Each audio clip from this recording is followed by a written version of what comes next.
Good morning, good afternoon, good evening, wherever you are. I am Erelu Tunwashe. Welcome to Agbakuni Tonile Odua. To my guests of today, I say good morning, good afternoon to wherever you are. Agbakuni Tonile Odua is an attempt to enable understanding of varieties of issues confronting the diverse populations of Nigeria, and to enable understanding, remove conflicts in order for us to be able to find a way forward. Thank you for joining me today. Those of you on Facebook, delighted to see you there. And very soon, Liberty Media Communications will join us. And those of you who are either United States, Nigeria, or indeed UK, welcome. Thank you for joining me. It's a very important day today, for I'm delighted that I have learned gentlemen and lady to join me today to enable us to get our head around the 1999 Constitution of the Federal Republic of Nigeria, a matter that has thrown many of us into unbelievable misunderstanding. For instance, I'm sure many of us would have heard this before. Unity of Nigeria is not negotiable. Unity of Nigeria is not negotiable. May I suggest you please mute yourself? I'll be very grateful if you do.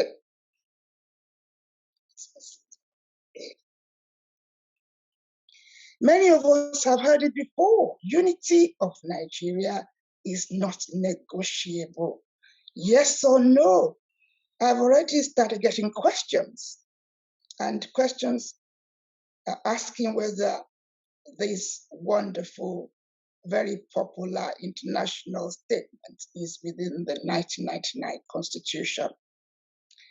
The topic for today is the 1999 Constitution, the strengths, the weaknesses, and of course, the future of the Federal Republic of Nigeria. All my guests today are at liberty to focus on either the strengths or the weaknesses. The important thing is to be able to enable ordinary people out there, please, ordinary people out there to have an understanding. A major issue seems to be the current status of Yoruba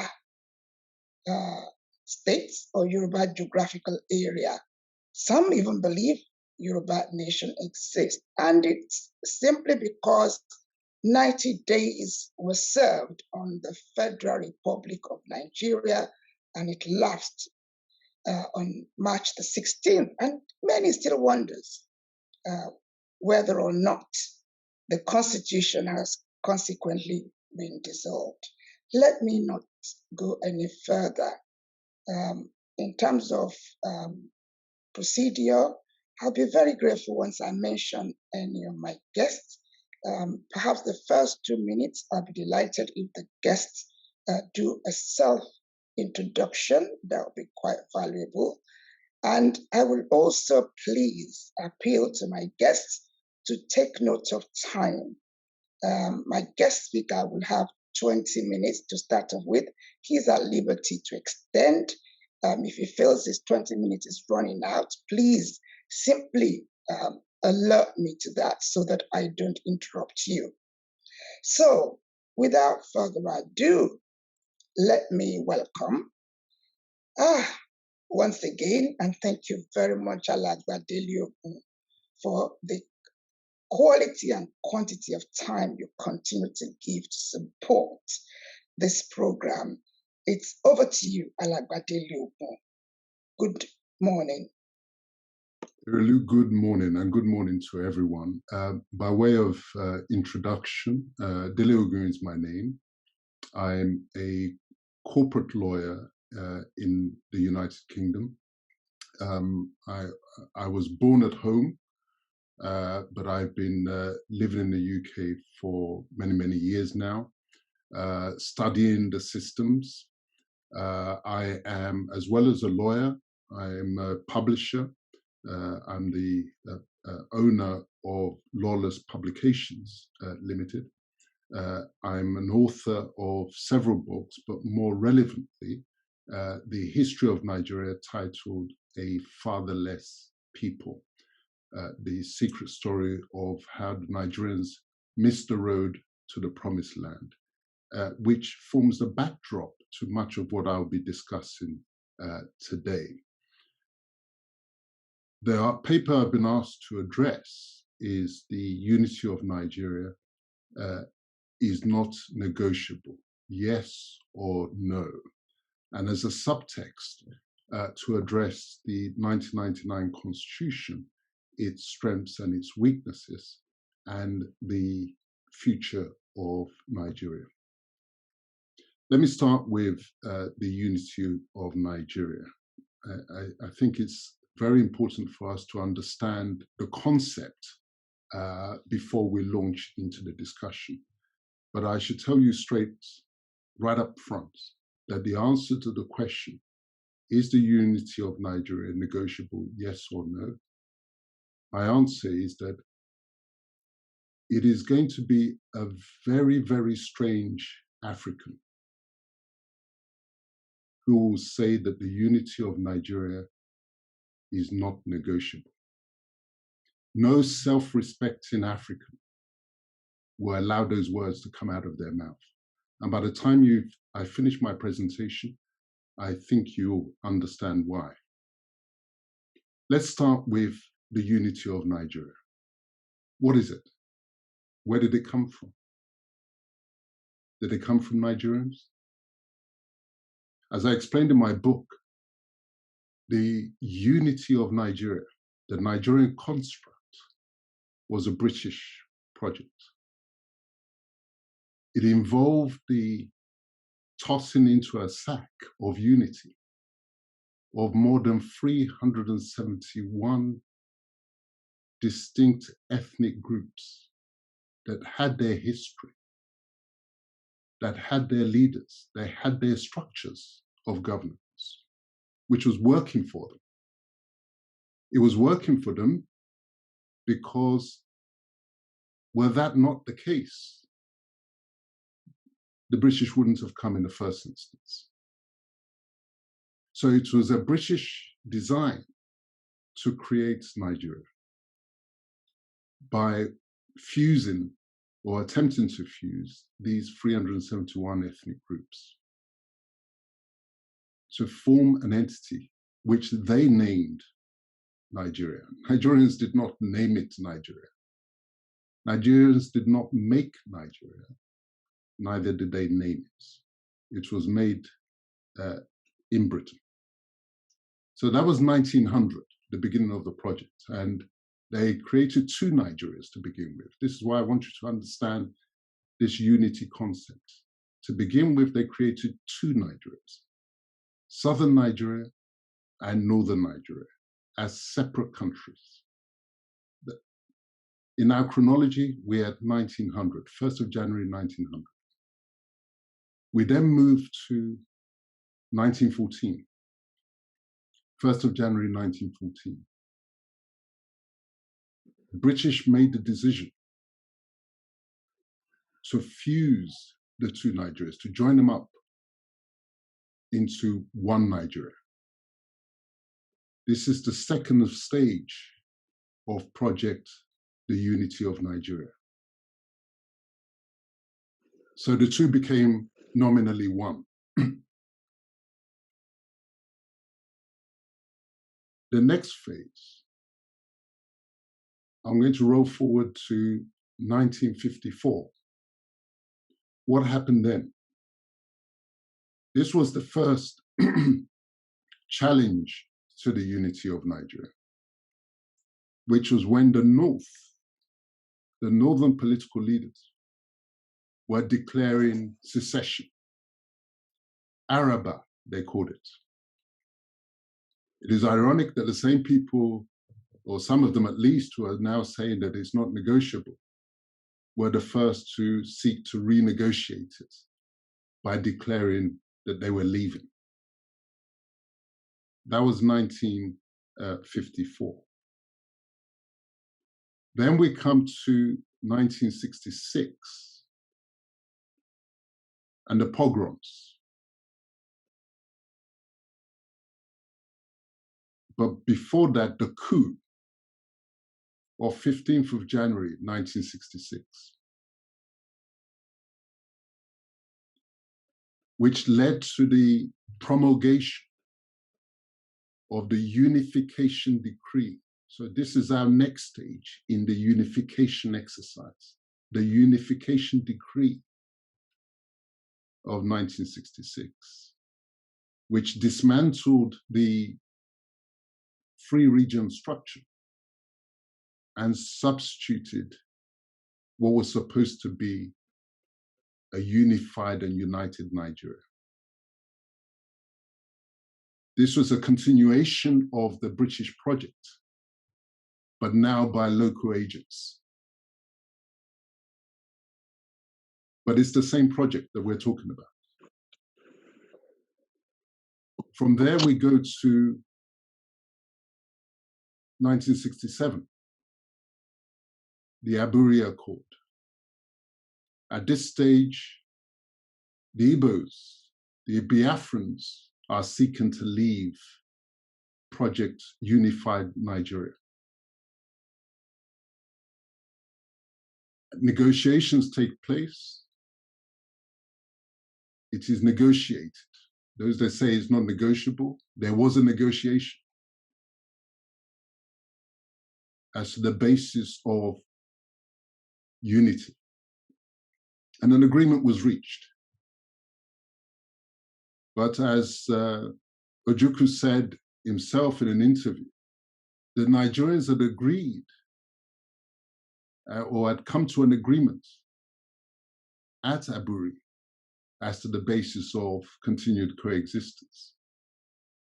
There had been give and take, there had been negotiation, but it was ambassadors in Lagos, by which he meant British and Americans in unison, interfered, and Aburi was reneged upon. The next stage in the Project Unity and preserving the unity was, of course, the Biafra War, 1967 to 1970, which cost millions of the lives of our people. From there, we then get to the 1979 Constitution. Now, I use the word constitution, I laid emphasis on it, because I want you to understand the meaning of the word constitution in its true sense. The mere fact that a document is called a constitution does not make it a constitution in the strict sense, because a constitution is an instrument that is drawn up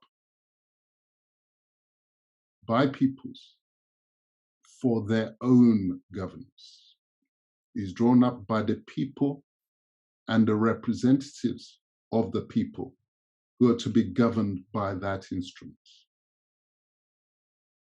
Anything else may well be rules of conduct, may well be rules of governance or rules of captivity, but not necessarily a constitution. So we then have the 1979 Constitution, which was designed with the Igbo attempt to leave in mind, reimposing the unitary arrangement that the British originated. And then that was followed by the 1999 Constitution, which we'll come to in more detail. But that was in response to the Yoruba challenge following the June 12th election, June 12th crisis. Let me now come to the idea of negotiability. Is it negotiable? Well, as I said in my opening, unless Africans are beginning to treat and accept the British as their gods, then it is and must always be negotiable. It's like saying that what God has joined together, no man puts asunder. Are the British now your gods? That it is not negotiable?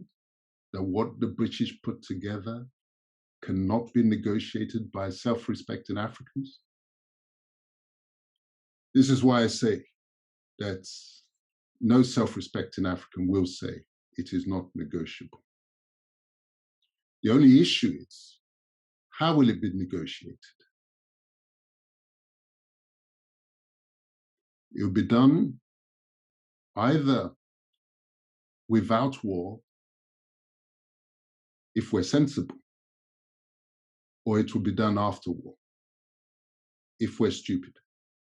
And I hope that we Africans learn from the lessons of history, that where there's an opportunity to sit down and jaw, it is much to be preferred to war, because nobody can say where such war will end. Let me now come to the 1999 Constitution and why I say it is not a constitution. You see, as a lawyer, we're responsible for drafting legal documents. And if, let's say, 5 clients come into my office, they're friends, they want to do business together. They have an idea of what they wish to achieve. And they will tell me how they wish to do business together. Who gets what, in what circumstances anyone can leave, and if they leave, what will be the terms of departure?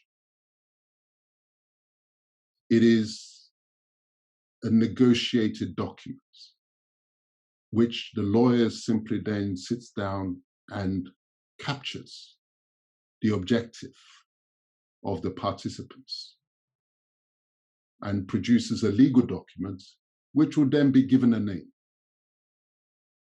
It is not the name that defines the substance of that document. Its substance is its substance. It is an agreement. It is consensual. They came together through compromises and negotiations. They reached something that was satisfactory for their objective. That is how contracts and agreements are made. That is how constitutions are made. Representatives of the people come together, negotiations and trade-offs, and at the end of the exercise, a document emerges, which they sign up to through their representatives, and it becomes their constitution. What a constitution legitimizes government. This is what people need to understand by way of civic education. It is what confers legitimacy on government.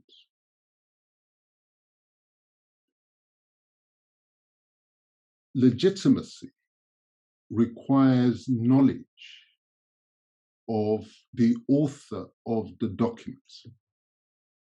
The 1999 Constitution, nobody knows who the author of that document is. Where was it drawn up? Who drew it up?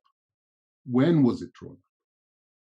So how can it be a constitution in its true sense? When the Americans drew up their constitution, and I would like to think we Africans want to emulate best practice, Otherwise, why talk about constitution? You might as well say you don't have a constitution. It's a dictatorship. They had their convention. And we know that there were 55 delegates on a roving basis, 55 delegates at that constitutional convention. We know it took place in Philadelphia. We know where, we know who. The 1999 documents, what do we know about it? It was just produced. And if you don't know who the author is, how do you know it wasn't authored by the British? And yet you want to die on that constitution and say it's non-negotiable? There is a concept in law, and the lawyers on the platform will understand it. The fraud unravels all. So when I'm asked, what are the strengths and weaknesses of the 1999 document? Once we've established that the declaration, we the people, in fact, literally what it says, we the people of the Federal Republic of Nigeria, having firmly and solemnly resolved to live in unity as one indivisible and indissoluble sovereign nation. There was no resolution by the people, let alone a firm and solemn one. There was no commitment to live and continue the British Project Unity. There was no agreement that it should be indivisible and indissoluble. It is a fraud, and fraud taints, unravels everything. Erelu, those are my opening comments. I'll be happy to comment again later on. Thank you very much indeed. And what's the most appropriate opening? We've heard from a learned gentleman about what is supposed to be a legal document. Perhaps it's time to go to two speakers to follow him. One is somebody who's been in government. Being in government means has had the part in enabling that constitution to play significant role in the administration of the country. He will be followed by someone who has been governed using that constitution.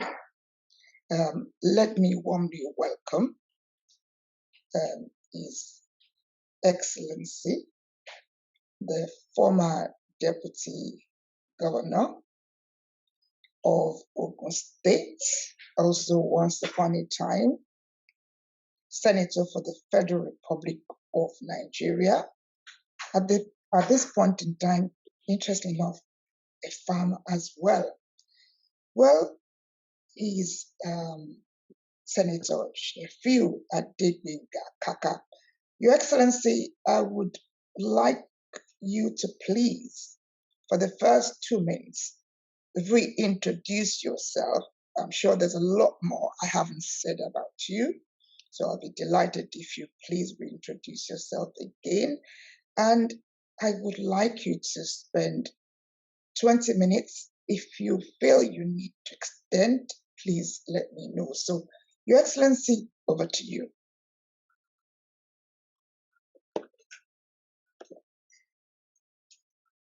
You may need to unmute yourself.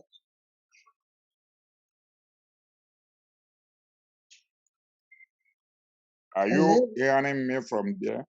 Yes. Can you hear me from there? Yes, we are now hearing you. Over to you. Thank you very much. I thank the Erelu, for bringing all of us together. And my due respect to all the participants, even though many of us are not known to one another, at least physically. But I commend Mr. Dele Ogun for the opening remark. And by introduction, my name is Adegbenga Sefiu Kaka from Ogun East. Ogun East within Ogun State, that is Ogun East Senatorial District, and from Ijebu North Local Government and Ijebu Township. Attended Ijebu Muslim College Ijebu for my secondary education. Higher school certificate at Molusi College Ijebu, and my degree, BSc in Agriculture, Animal Science to be specific, from University of Ibadan, and Masters in Business Administration.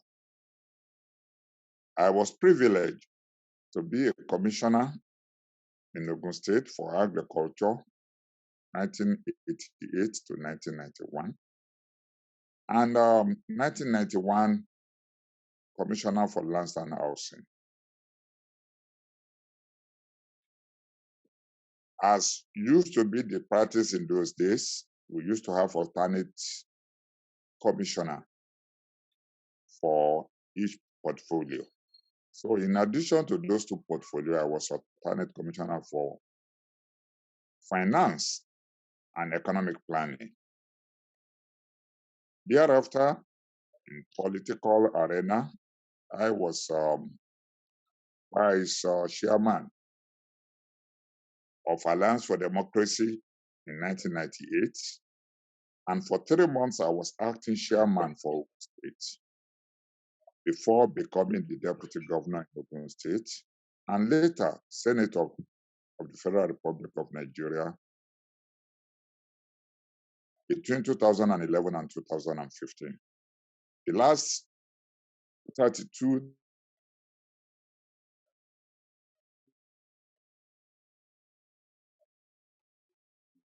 years, I've been into poultry farming, because I moved from there to Abeokuta, to Abuja, to any other place, and return almost as quickly as possible to my base.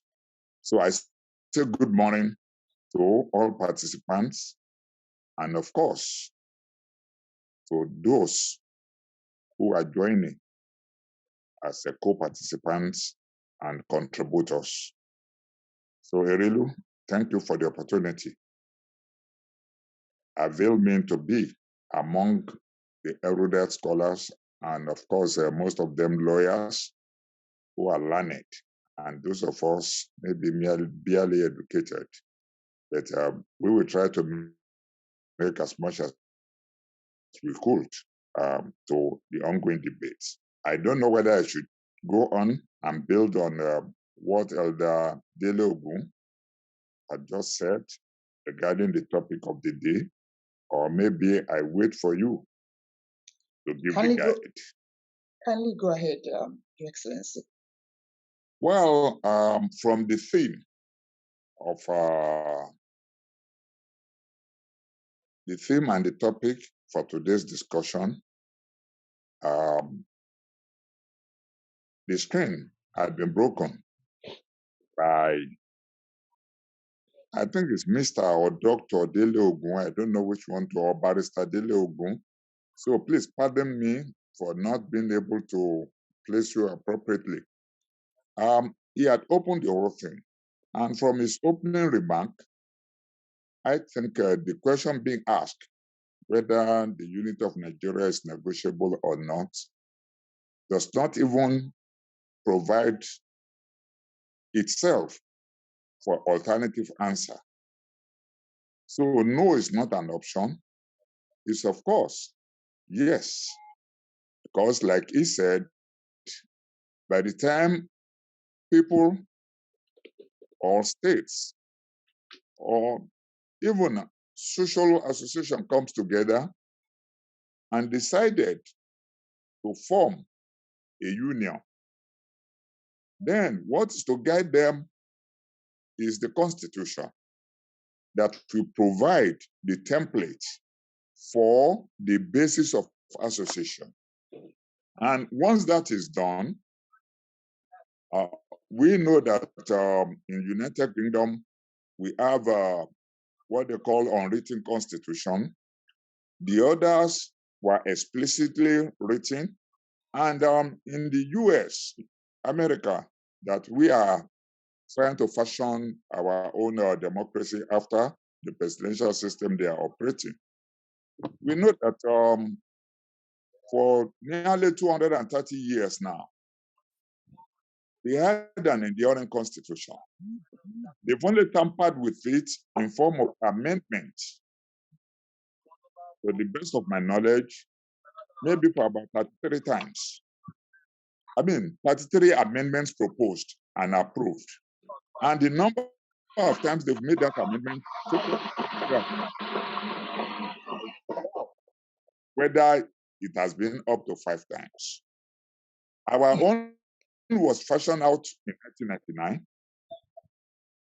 At the inauguration of the first president following 1998-99 Constitution, it turned out that I happened to be one of the deputy governors then, and all of us put together, from the president, vice president, to all the states, governors, the deputy governors, the National Assembly members, none of us had an inkling of what the Constitution being enacted and being asked for us to operate was contained.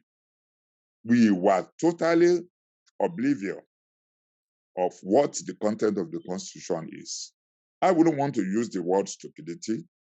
Probably the ideal thing would have been to reject it to the military government, that maybe they were not ready to go. Otherwise, whatever Constitution being produced, we have to be debated, agreed upon by the component parts of the country, if you like, call it social, call it ethnic, call it anything. We have to agree that this is going to be our guiding template. It is then it can be promulgated into a legal document, unlike the imposition they've done without any author, like Barrister Dele Ogun had said. So the author unknown, and it turned out to be a fraud in the sense that with no known author, with the content not known to the public, no ratification, nothing. And then we said, okay, we want to take over governance. By the time we get there, we will be amending. Now, right from the first blast, we started with amendment. Attempting to amend what we have not tested, because the 1999 Constitution had never been tested, except on few occasions where some items were taken to the Supreme Court. All the others we have not. And those items taken to the Supreme Court were essentially by the Lagos state government. All the other state governments were just zooming along. I hate to use the word zombie, like Fela Anikulapo said in one of the enduring songs. So we have tried year in, year out, spending a humongous amount of money to make amendments. And yet, like the lawyers will say, you don't build something on nothing and expect it to stand. In that document, about 68 items were made exclusive. These are items that ought to be decentralized.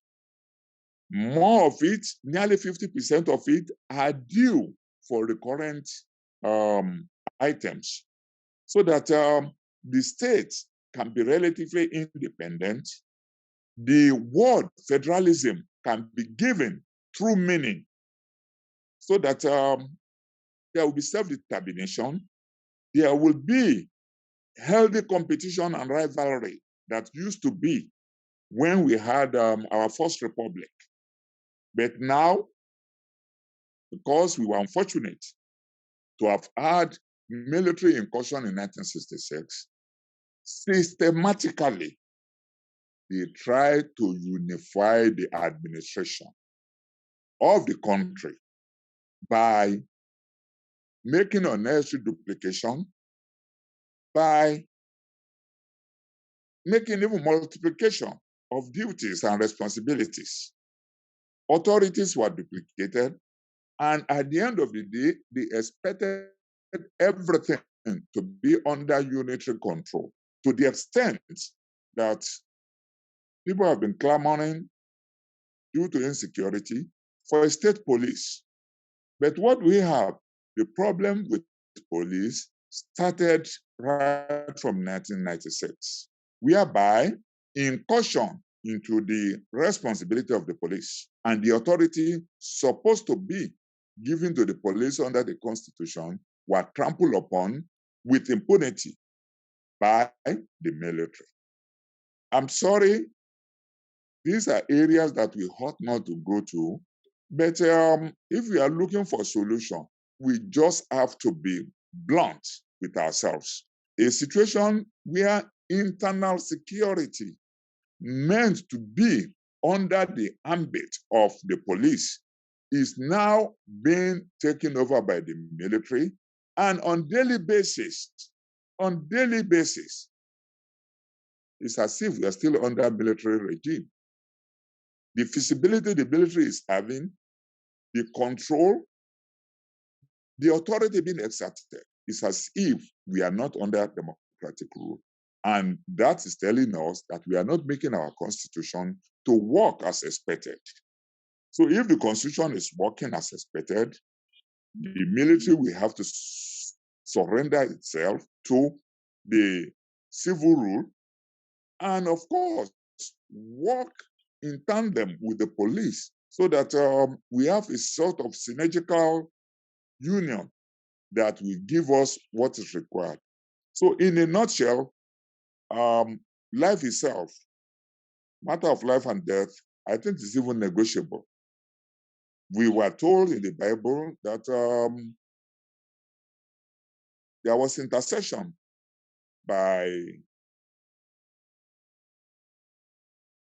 Jesus Christ through the Almighty God for Lazarus to be given another lease of life. And not only Lazarus, I think there are some other instances where those that were dead were commanded by power of God for them to have another lease of life. So if we are together working, I don't see any reason that what brought about union can also be disengaged with necessary exit clause into any union. Even in management, in companies, if the going is no longer okay, there must be exit clause inserted into any agreement which the Constitution represents. So without taking much of time, I think this will serve as my opening remark. And with lawyers, the learned friends who are within, I think they will be able to do justice with the other stake. And we, who are just mere educated, we will follow and then interject where necessary, without necessarily going off track. I'm not a constitutional lawyer, and I know little or nothing when we talk of learned profession. So as a farmer, we will talk and then make our own contribution as at when necessary. Once again, welcome to all of you, and thank you, Erilu, for bringing about this topical issue. Thank you very much, Your Excellency. And if you've just joined us, thank you very much for joining this program. Those of you on the Facebook, I'm sure questions are already rolling in. Liberty Media Communications, I welcome you to this platform. From somebody who ordinarily would prepare a legal document, i.e. a learned gentleman, to someone who would have been saddled with the responsibility of putting into practice the contents. Thank you very much, Your Excellency. I now want to go to an elector, indeed a young man who would have been governed by the Constitution of 1999. Let me bring in Ayobami Okedengbe. Ayobami, please introduce yourself. You also have up to 20 minutes, but please, if you feel you have to extend, do let me know. Welcome. Thank you for joining us. Thank you very much, Erelu. I'm happy to be here. Ẹ ṣeun gan-an ni mo dúpẹ́ gidigidi. Àgbà yín á dẹ̀ dalẹ̀, àgbà yín ò ní dàgbà yà. I thank you very much for bringing this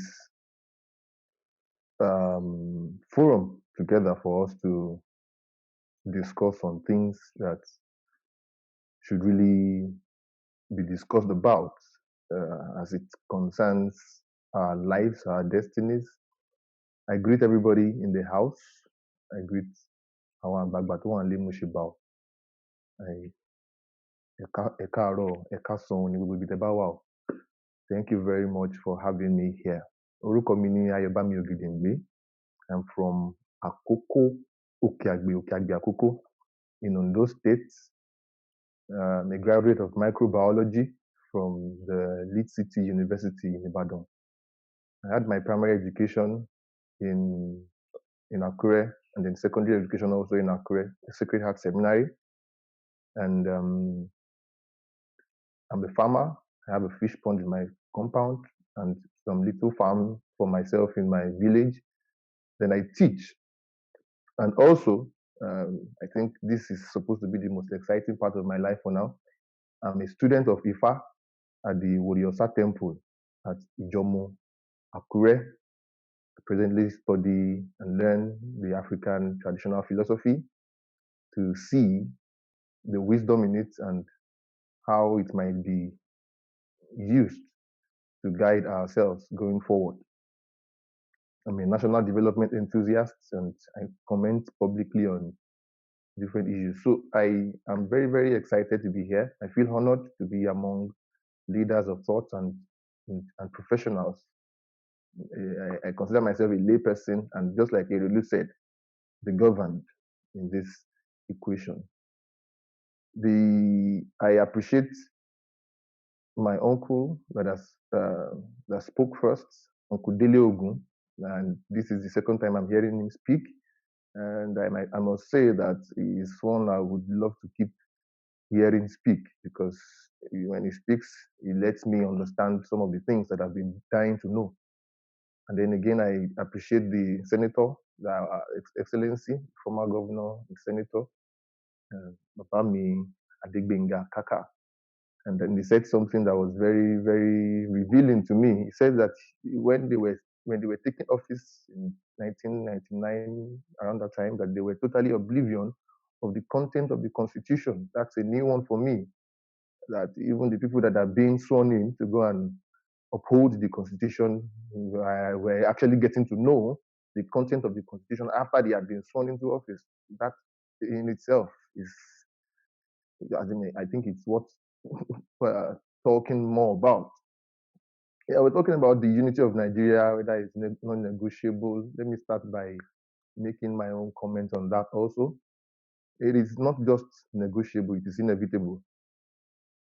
Because when we look at the origin of the country called Nigeria, it is unnatural.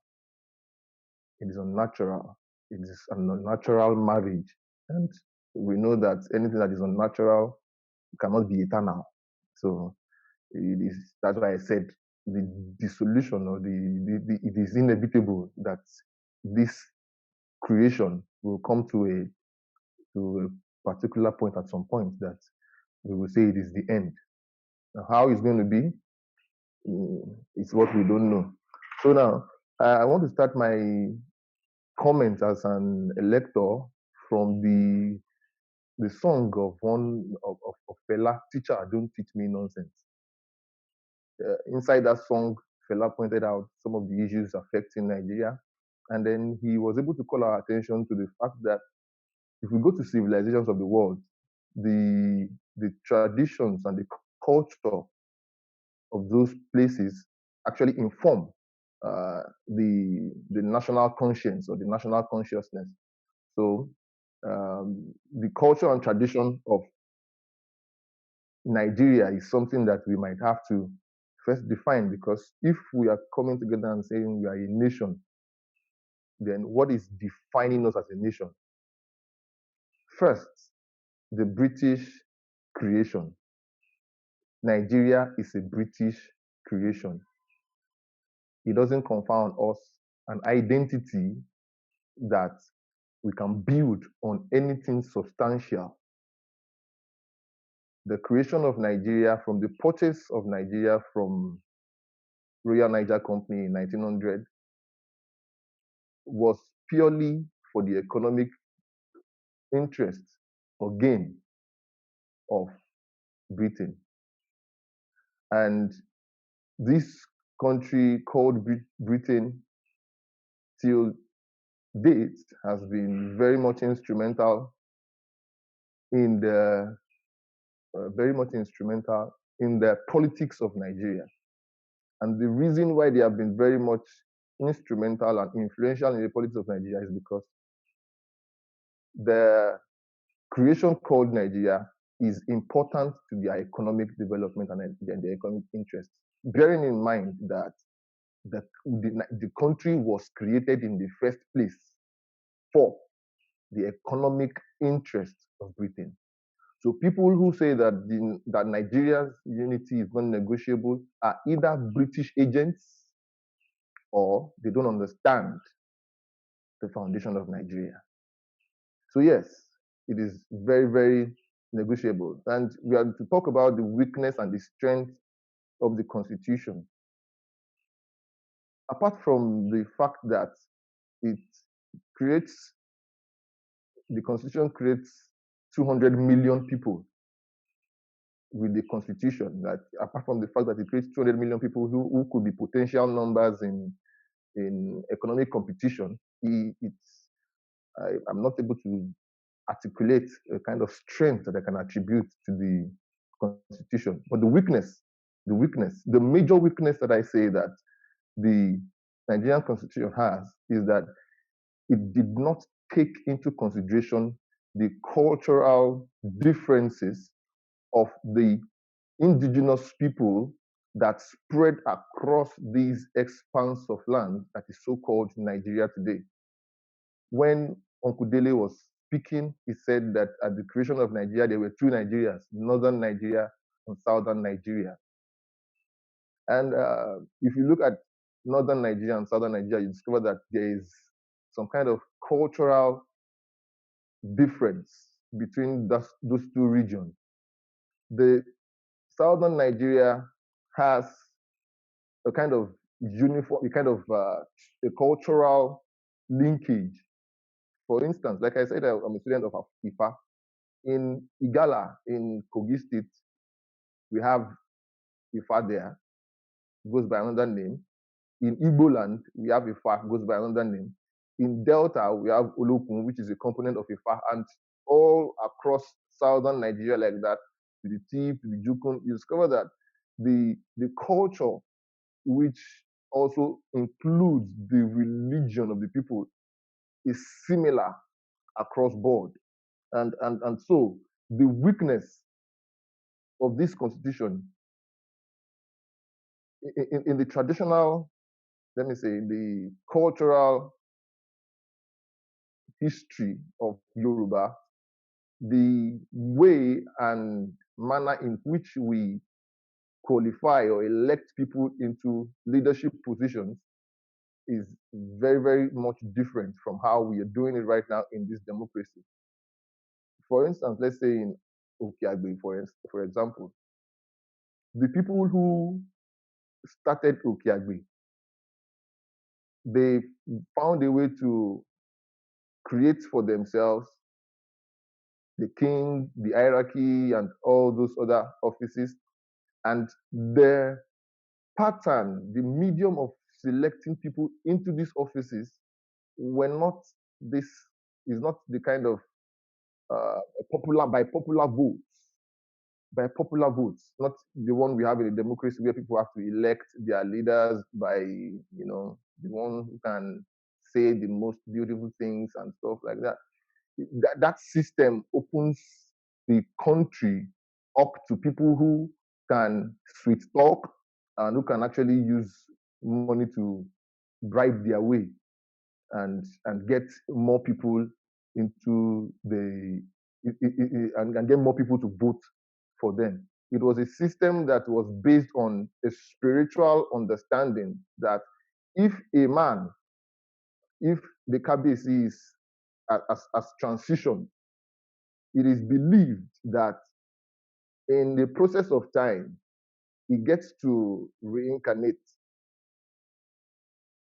And through some means, they are able to maintain the integrity of that office by ensuring that that position does not just go out to anyone who can have enough money or who can just come and contest for the office.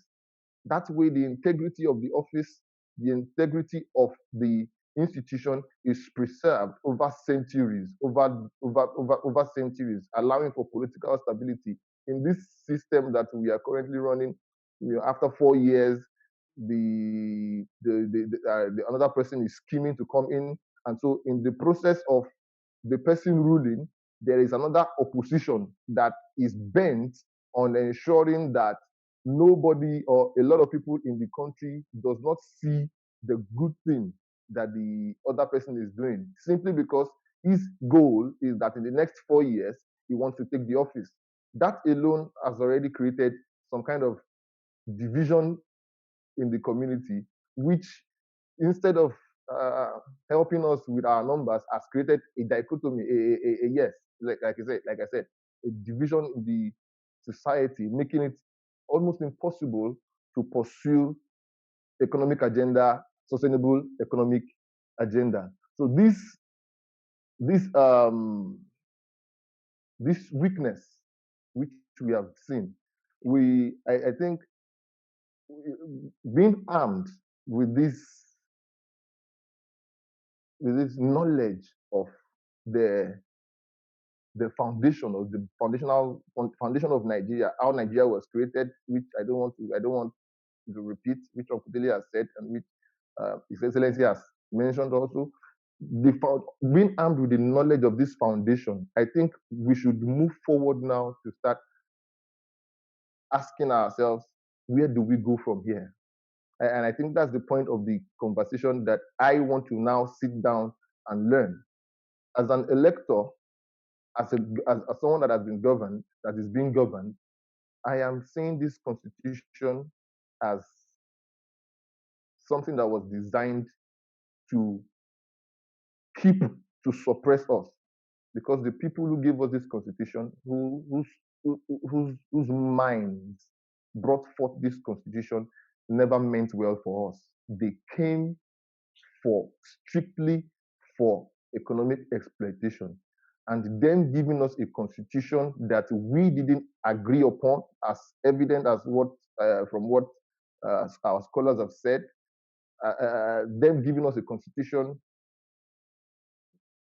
also already shows that we can't make anything good out of it. So we need the future of Nigeria. Of course, there's going to have to be a redefining of our terms of engaging with each other, and this redefinition has to be along our cultural and traditional lines.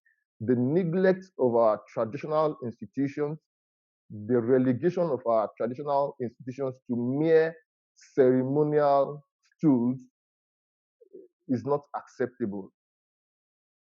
it's not acceptable. If we have to evolve, if we have to give our traditional schools, if we have to give it English names or modern names for it to be acceptable or fashionable in the contemporary world, then so be it.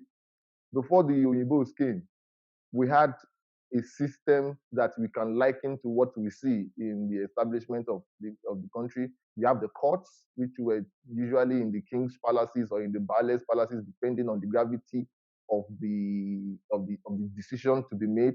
We have for instance, now in the Oyo Empire, we had the head of the council, the head of the executive council, who is going to be the king, the Oba, the Alaafin.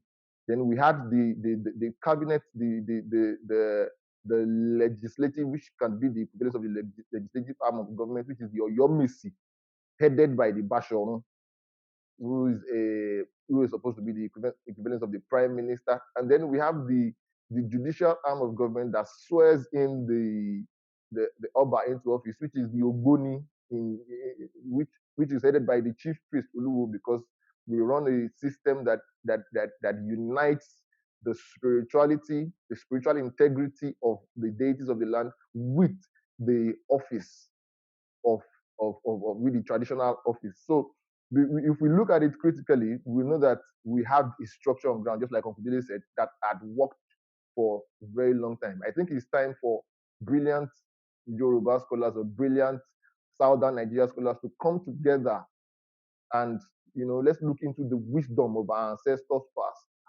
What were the things, what were the components of governance that they had in place that was able to work for us before, that made us enviable, that made our land something that the Oyinbos wanted. What were the indigenous wisdom? We want brilliant people now who can bring that wisdom back and then invent it into contemporary standards, so that we can use it as the means with which we craft our constitution or our terms of living going forward. I want to rest here for now. I would hope to learn more as more learned colleagues speak further on this topic. Once again, I'm happy to be here. I'm so much honored, and I hope to learn more as we go forward. Thank you very much. Thank you very much indeed. If you've just joined me, a very warm welcome to this session. We started with, shall I say, constitutional lawyer, somebody who would have written the Constitution, to someone who would have governed with the Constitution and the governed. Now, let me go straight on to somebody who would have been a consultant on elections. And it's learned gentleman Olashupo Ojo. I would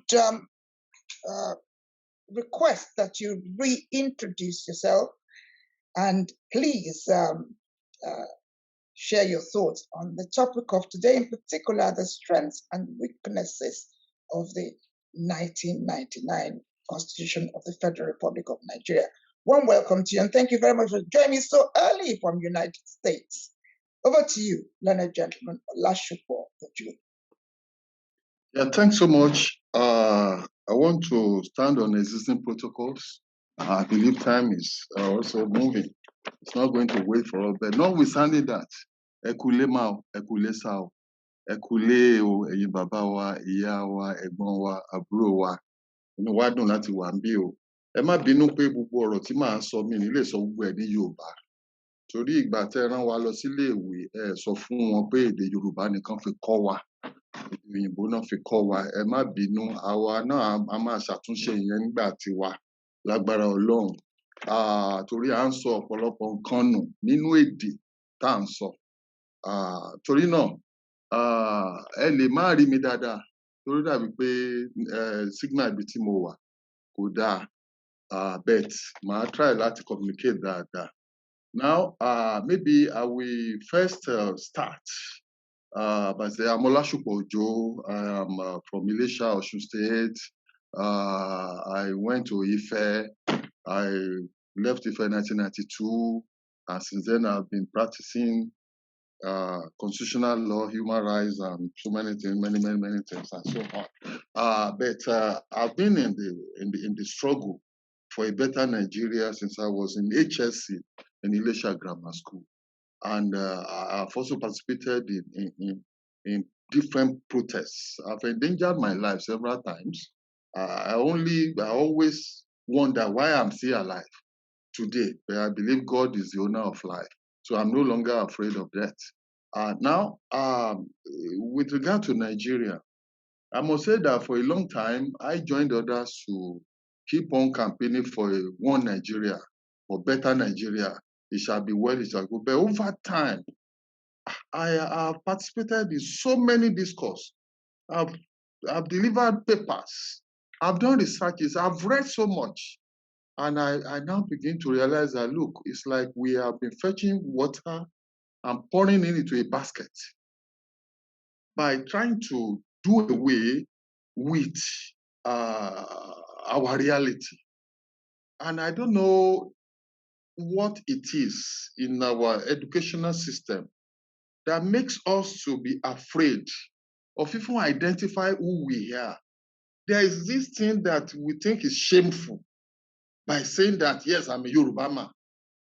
There was a time they were saying you must first be a Nigerian before you be a Yoruba. Later I know that it is wrong. I first belonged to my mom. My mom carried me for 9 months. Then she introduced my father to me. My father introduced our family.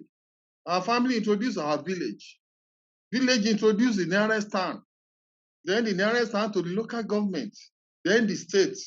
Then our tribe, based on the language that I speak. My then question is, why should I live in denial? And that is what Nigeria is about. What I understand about Nigeria now is a structure that is designed to dilute me. In essence, to turn me to a fake human being. So that I now belong to nowhere. And maybe without wasting time, I will first ask, what is Nigeria itself, Nigeria? And since we are using the 1999 Constitution as our guide, I will just refer to Section 2, subsection 1 of that Constitution. It says Nigeria is one indivisible and indissoluble sovereign state to be known by the name of the Federal Republic of Nigeria. And Nigeria shall be a federation consisting of states and a federal capital territory. Now, there is something wrong, very wrong in this. If you look at Section 3, it listed all the states of the federation there. In order to further rub it in that Nigeria is a federation consists of just states. And also, the mention was made of all the 760 local government areas in subsection 6 of section 3. They are all listed there. This is very, very, very unreal, very, very unnatural. And why do I say that? Every state that we have in Nigeria is a creation of certain characters who only sat down and created it. There's nothing natural there. Every local government that we have in Nigeria is a creation of certain, they are creations of certain characters. There's nothing natural there. And some of them traverse over different ethnic groups and so on. And they are merged together for administrative convenience and for economic exploitation and for political convenience of those in charge, as at the time they were doing that. There was a time Nigeria had only 3 regions. Then we had 4 regions. The military came and then scattered everything, 12 states. From 12 states to 19, from 19 to 36. Now, the place is what we now have. And I then say, can a country be defined in the way this constitution has defined Nigeria? There is no mention of the people that lives in Nigeria, the people that are called Nigerians. The only effort here is just to direct attention to a structure that has been established like a geographical expression. Nigeria is one indivisible and indissoluble sovereign state. Is that a definition of what a country should be? My answer is no. You say it should be known by the name of the Federal Republic of Nigeria. Where did that name come from? Is it an agreement of the people in that state? In order to further answer this, I first want to trace even that document we call the Constitution that has defined Nigeria as it is. And I say, what is that Constitution itself? It's Decree 24 of 1999. Decree 24 of 1999. And if you look at the preamble to that decree, it is clearly stated there who created that this Nigeria that we are talking about. It's a creation of the military by using this document, 1999 Constitution.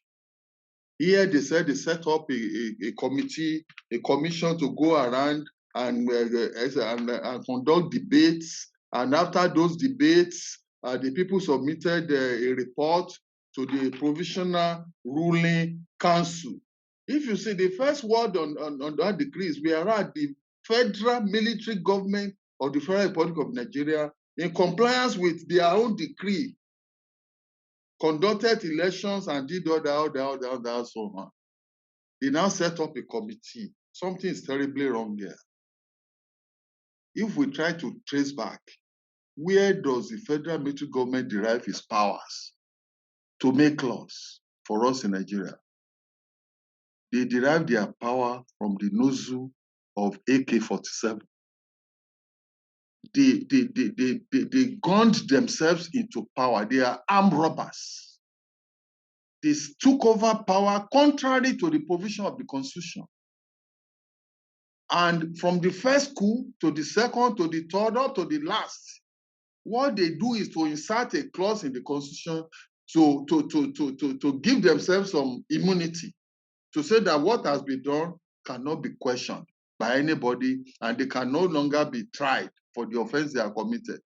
The thing is, I think it's even too late now, because I used to think that a day will come when somebody will remove that clause, the Constitution will be amended, and that section will be removed from the Constitution, so that all these robbers, armed robbers, can be tried and they are jailed once and for all.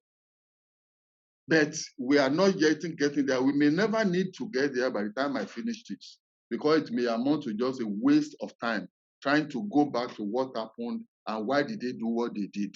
Now, if you go forward again in the preamble to this Decree 24, they are now saying that the Provisional Ruling Council has approved the report of the committee of the debate, Constitutional Debate Coordinating Committee. Constitutional Debate Coordinating Committee. They presented the report, and the Provisional Ruling Council, which is the highest organ of the military government, they approved the report, subject to such amendments as are deemed necessary in public interest and for promoting the security, welfare, good governance, and fostering the unity and progress of the people of Nigeria.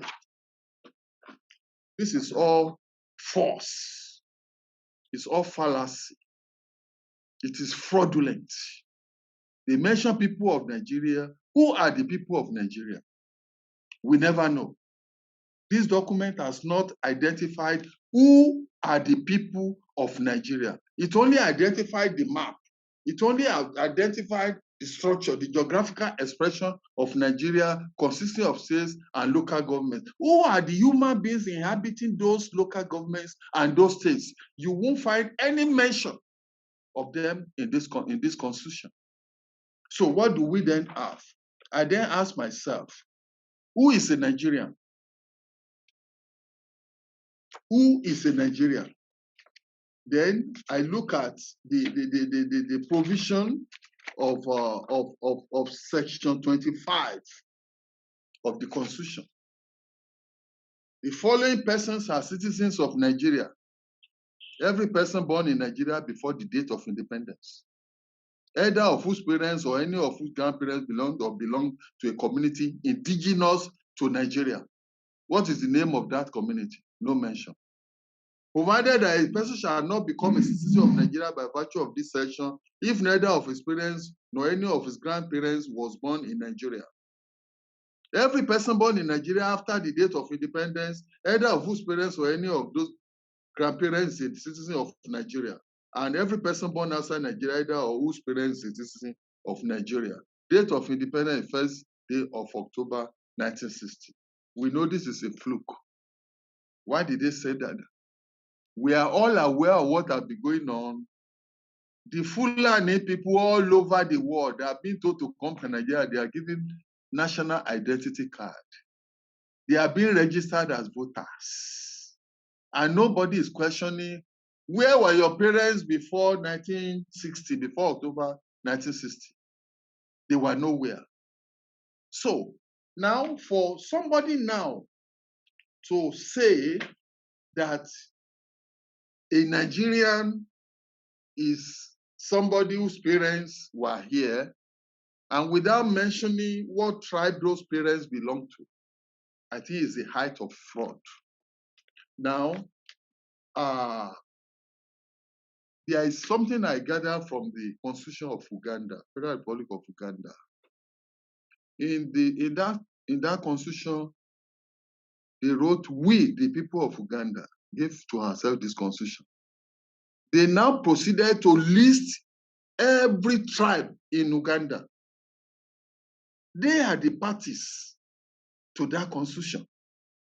But our constitution has not provided for the list of any tribe. In fact, it means that there is no tribe that is indigenous to Nigeria. There is no recognition of any tribe in this country. The nearest we have is just the recognition that the language, official language in Nigeria is English, Hausa, Yoruba, and Igbo. That's all you find in the entire constitution. You won't find mention of being made of the list of all ethnic groups in Nigeria. At times they say there are 250, there are 300. We can ascertain, and people, sociologists and anthropologists, they have done their work. We have a list of all the tribes in Nigeria. Now, another lesson I learned from the Ugandan constitution is that even after listing all the tribes, the last number they say any other tribe that can still be discovered in Uganda. Those are the people that are parties to that constitution. The constitution is a compact. It's like an agreement among peoples. It's an agreement among peoples, not among artificial creation. Every local government is an artificial creation. Every state is an artificial creation. But peoples are natural creations. They are there. You can see them. They have features. They have characteristics. They have identities. They have cultures. They have custom. You can track them. They have history. But this constitution has removed all that. It has diluted everybody. In fact, it has removed our culture, our custom, our identity, our everything. We don't exist. It has created an artificial Nigerian. I've told you what they said about Nigeria. So to me, and to all students of constitutional law, you know that every constitution is a compact, it's an agreement among peoples. And when we prepare agreements for our clients, whatever agreement, contract, or whatever, the first thing you do is to identify the parties to that agreement. This constitution is not an agreement. It's an imposition. It's a decree. That is why it does not have parties to it. You won't find the name of the parties. Every agreement has a listed parties. Who are the parties to the 1999 Constitution? Nobody can answer that. The only answer you can have is, okay, the members of the Professional Ruling Council, how many are they? About 27 of them. Appointed by who? Appointed by themselves. And they are the ones who legislated this constitution into existence. And it is written there. They said they are the ones that approved the constitution for the Nigerian people. And then in order to hide what they have done, there is a preamble there that whenever the government printer will print this constitution, they should omit the decree. They should not publish the decree. They should just publish the constitution alone, so that the true character of this document will be concealed from forever. That is also denial. That is fraudulent. So the point I'm making is that this constitution defining itself, that it cannot be that the way it has done, and defining Nigeria the way it has done as one indivisible and indissoluble sovereign state to be known by the name of Federal Republic of Nigeria, has denied its own existence. In fact, it was Rotimi Williams, late now, when this constitution came into being, he said it is a constitution that tells a lie about itself. And we have been trained as lawyers. Any document that tells a lie about itself is a fraudulent document. This constitution tells a lie about itself. The opening paragraphs here in that constitution also talks about we, the people of Nigeria. That is it. That is the fraud there. We, the people of the Federal Republic of Nigeria. Who are the people of the Federal Republic of Nigeria? They are not defined anywhere. You won't see them. So that anybody can come and say it's in Nigeria, and nobody will talk about that. So that is the first thing, and we have to go back. But even going back, I think it's a waste of time. There is no way this constitution can be amended to cure it of all the fraudulent features that are inherent there. And the earlier the peoples of Nigeria wake up to the reality that they are being subjugated, that this 1999 constitution is a cage. It's a cage that was erected by the military, the better for all of us. So Nigeria is divisible, is dissoluble, it's not a sovereign state because it is not premised on any identified people. So my conclusion, therefore, is that we should all begin to work strenuously to dismantle this artificial creation called Nigeria. The earlier we do it, the better. And it should be done deliberately. It's like a house that has no foundation. The foundation is defective. And those in the construction industry, they know that when they discover that the foundation is defective, no matter how many floors they have reached, they have to bring the house down. And there's a way they also manage the destruction of edifice. They manage it in such a way that it will not destroy houses on either side or close to it. That's why many of us are saying, let us restructure Nigeria, let's go back. But we are now know that even restructuring is impossible. Let the peoples of Nigeria now wake up, identify themselves, exercise their right to self-determination and their own existence, and then create whatever country they want for themselves and those with whom they agree, so that they can now have a constitution of their own, whose parties will be listed in that document. I think I should stop for now. I don't want to go into all the powers and so on. I've only dwell on the foundation of this constitution, and to say it's a fraudulent foundation. It's a foundation that is not worthy of erecting anything upon. And when there's no foundation, you can't place something on nothing. So for as long as we continue to pretend that we don't exist, that our tribe don't exist, that the people of Nigeria don't exist, Nigeria will continue the rigmarole it is doing, and to the detriment of all of us. Thank you. Thank you very much indeed, learned gentleman, Olasupo Ojo. Now you're taking me straight to somebody who's been very busy trying to dismantle the Federal Republic of Nigeria. I hope you wouldn't mind me introducing him as such. and he's a consultant orthopedic surgeon. The Bashi Gwala of Jebu Jesha, Chief Dr. Sholaoni. I'm going to invite you to extend the introduction, and over to you. Everyone, welcome, and thank you once again for the quality time you continue to give to enable understanding on this platform. Over to you, Bashi Gwalabe. Thank you very much indeed, and I'm really very grateful for being invited to this meeting yet again. I'm now very worried about what I'm going to say because now we've got so many lawyers in the house. I am not a lawyer. I'm an orthopedic surgeon. I qualified in Ibadan in 1973. And thereafter, in 1974, I came to the UK, where I have been ever since. I was in Nigeria temporarily between 1981 and 1983. And because Nigeria loved me so much, I had to leave. Because even though at the time I was in Nigeria, there were very few orthopedic surgeons, all the hospitals that I applied to didn't seem to want my services. So I returned to the UK, fortunately. Now, apart from being a surgeon, I'm also what they call in the UK a judicial office holder, in the sense that I sit on tribunals, and I also was a member of the General Medical Council, and I sat on judgment on doctors for quite some time.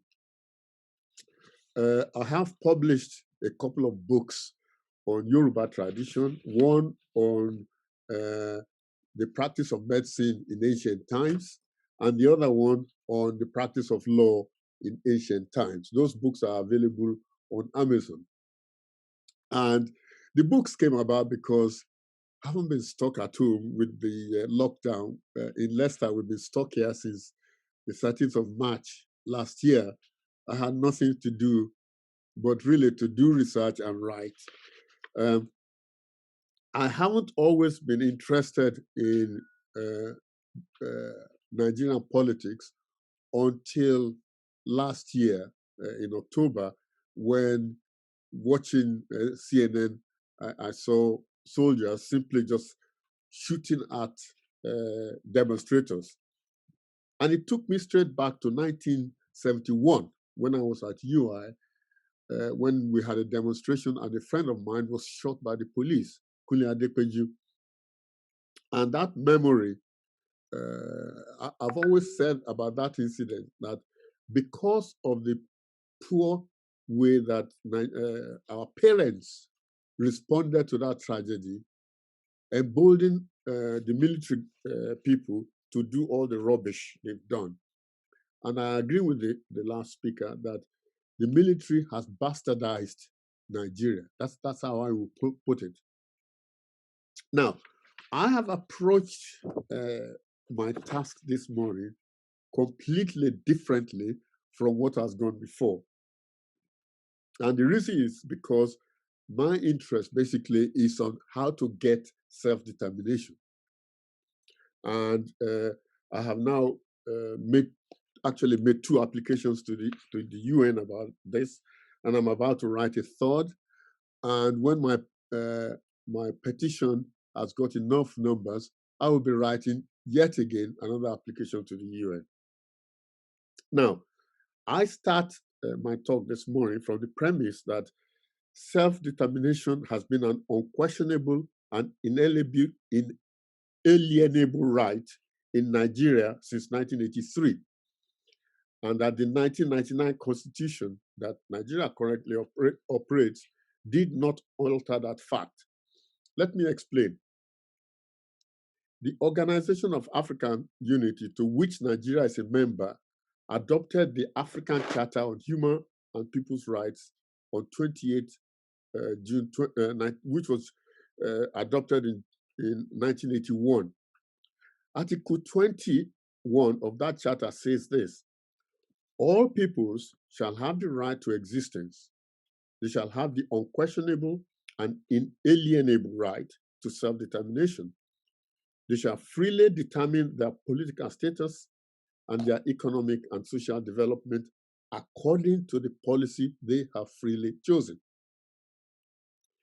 Nigeria made that treaty into domestic law in 1983 in accordance with Section 12(1) of the 1979 Constitution, which says this: no treaty between the Federation and any other country shall have the force of law except to the extent to which any such treaty has been enacted into law by the National Assembly. That Section 12(1) is also present in of 1979 Constitution, is also present in the 1999 Constitution. Now, in 1983, the legislature or the assembly enacted an act which they call the African Charter on Human and People's Rights Ratification and Enforcement Act. This became Chapter 10 law, Chapter 10 of the Law of the Federation of Nigeria. And that act was enacted to enable effect to be given in the Federal Republic of Nigeria to the African Charter on Human and People's Rights made in Bangui. In other words, the African Charter was incorporated in its full and unadulterated state. The 1983 Act provides that as from the commencement of this Act, that is from 1983, the provisions of the African Charter on Human and People's Rights, which are set out in the schedule to this Act, shall, subject as thereunder provided, have force of law in Nigeria, and shall be given full recognition and effect, and be applied by all authorities and persons exercising legislative, executive, or judicial powers in Nigeria. In other words, this act demonstrated Nigeria's commitment to be bound by the letter and the spirit of the African Charter. The 1999 Constitution did not change the ratified and domesticated status of the African Charter. Indeed, the African Charter remains the only comprehensive human rights treaty ratified and domesticated by Nigeria. Chapter 4 of the 1979 Constitution contains provisions which guarantee a number of overlapping rights as the African Charter. It's the same as Chapter 4 of the 1999 Constitution. Now, the 1999 Constitution is silent on self-determination except for that African Charter. And I think for two reasons. The first reason is that the framers of the constitutions were satisfied because of their experience with the relevant case law on the African Charter. They were satisfied that the Charter's provisions were sufficient.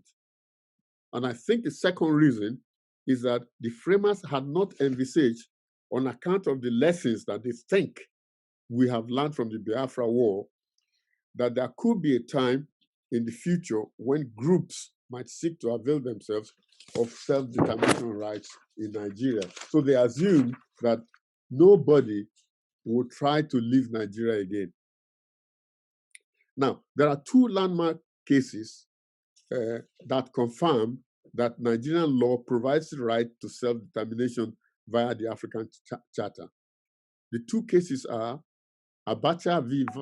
Fawayimi, which was a Supreme Court case, and the second one is Oguche versus Federal Republic of Nigeria, which was an ECOWAS court case.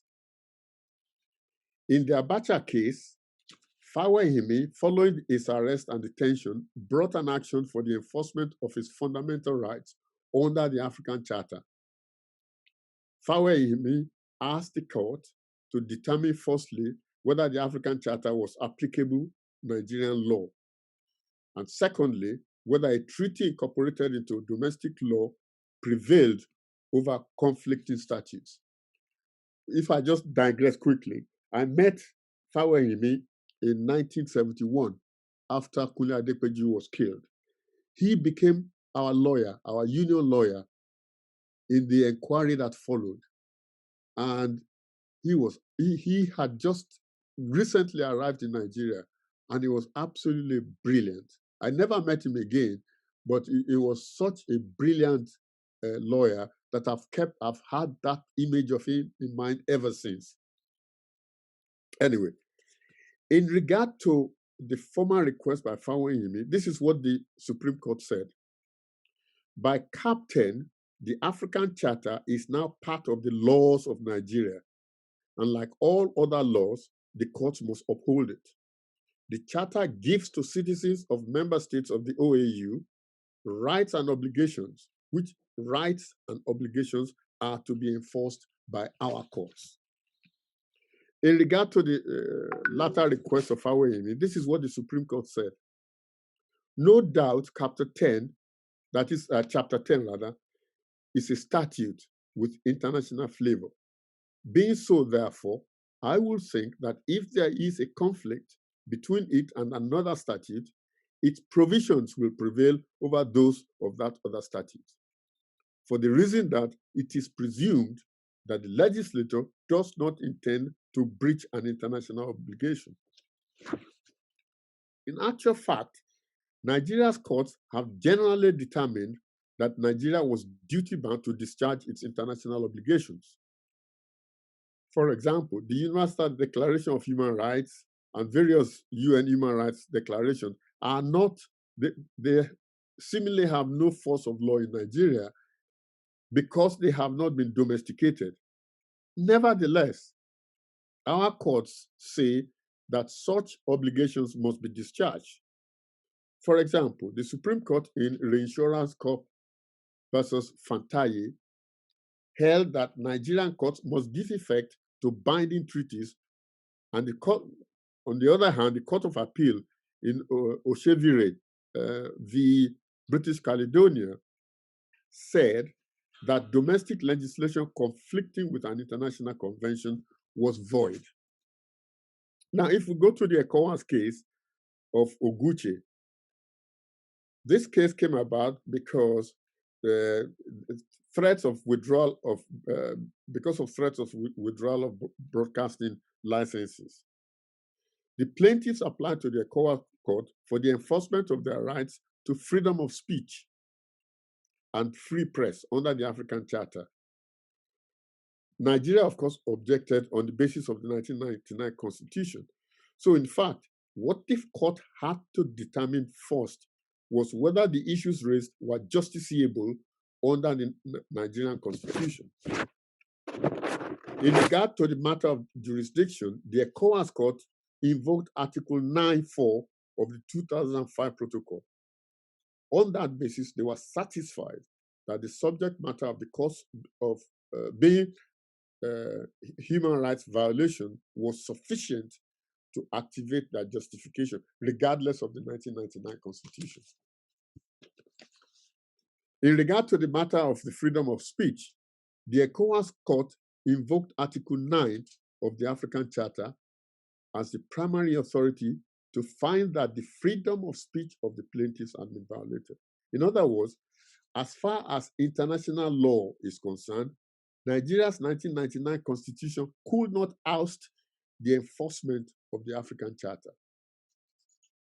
It has been claimed, and there's been reference to this already, that Article 21 of the African Charter is in conflict with Section 2.1 of the 1999 Constitution, which says Nigeria is one indivisible and indissoluble sovereign state. Now, indivisibility or indissolubility of Nigeria is not sacrosanct at all. First, self-determination is governed by international law and by various charters, all of which provide for self-determination. Second, Nigeria's territory, and I think this is important, and I hope the lawyers will make comments on this as we go along. The second thing is this, that Nigeria's territorial boundaries are justiciable. And we know this because the International Court of Justice in the Nigerian versus Cameroon case excised the Bakassi Peninsula from Nigeria. On the basis of this legal precedent, in my view, there are two groups within Nigeria who have standing to reclaim their territory from Nigeria. The first group are those who did not sign a treaty with Britain. That is, if you didn't sign a treaty with Britain when Nigeria was formed, you are entitled to reclaim your land. And the second group are those who signed a treaty with Britain, but the word Nigeria did not appear in that treaty. And I hope that constitutional lawyers in the forum will deal with that particular point that I'm making, that Nigeria's territorial boundaries are justiciable.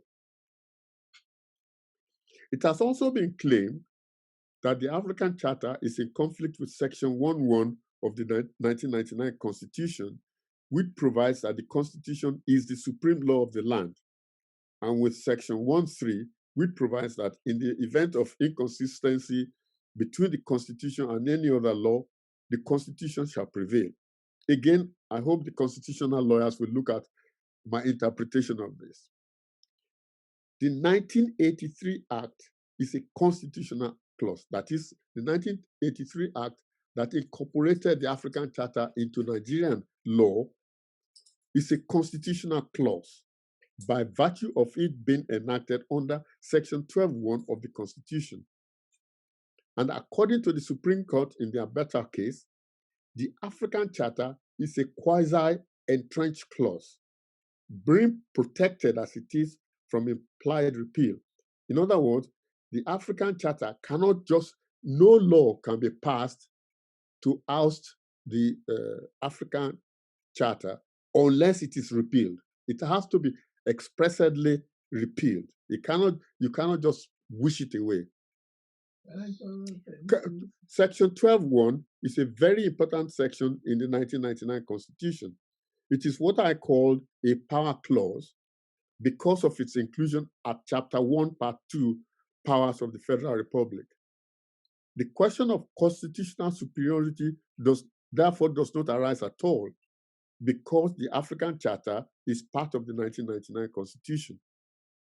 As enacted, all authorities and persons exercising legislative, executive, or judicial powers in Nigeria have an obligation to give full recognition and effect to the African Charter.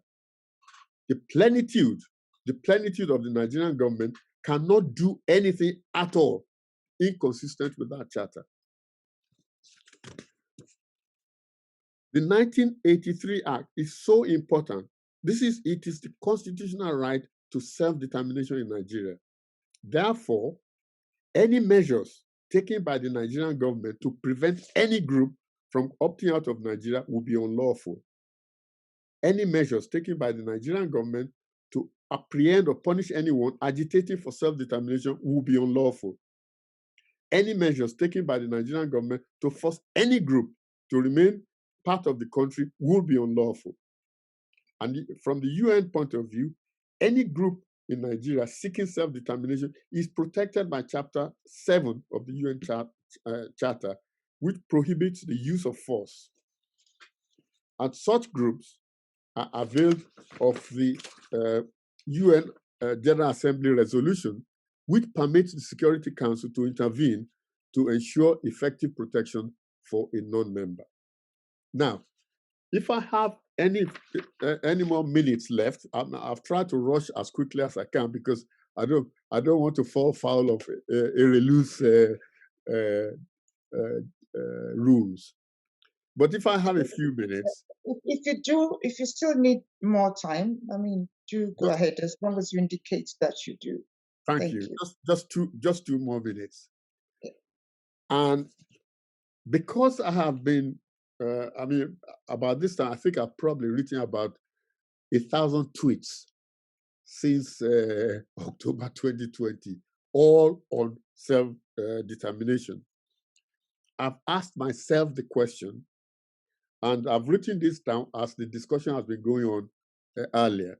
And this is what I've written down. And again, I'll be happy if those who are lawyers can look at this and tell me whether this is just fantasy land. For me, what is next is this, that we must inform Nigeria and the world by a formal application to the UN to say that we want self-determination. I think just talking about it, we've talked about it enough. I think now, just as I have done, I have made 2 applications already to the UN on this topic, and I intend to be writing to them until they're fed up of receiving letters from me. The first thing that we need to put in this formal application to the UN is this, that self-determination is in the interest of the Yoruba. And there are 3 things that I put down here that, we've got a problem with the Fulani killer herdsmen. Nigeria is a failed state. We are better off on our own. So the first thing that needs to go into that formal application is that self-determination is in the interest of the Yoruba. The second thing that needs to go into a formal application to the UN is that self-determination is a guaranteed right by international law. And not just international law, the UN Charter says so, the African Charter says so, and now I hope, as I demonstrated earlier, that Nigeria's law has said so as well.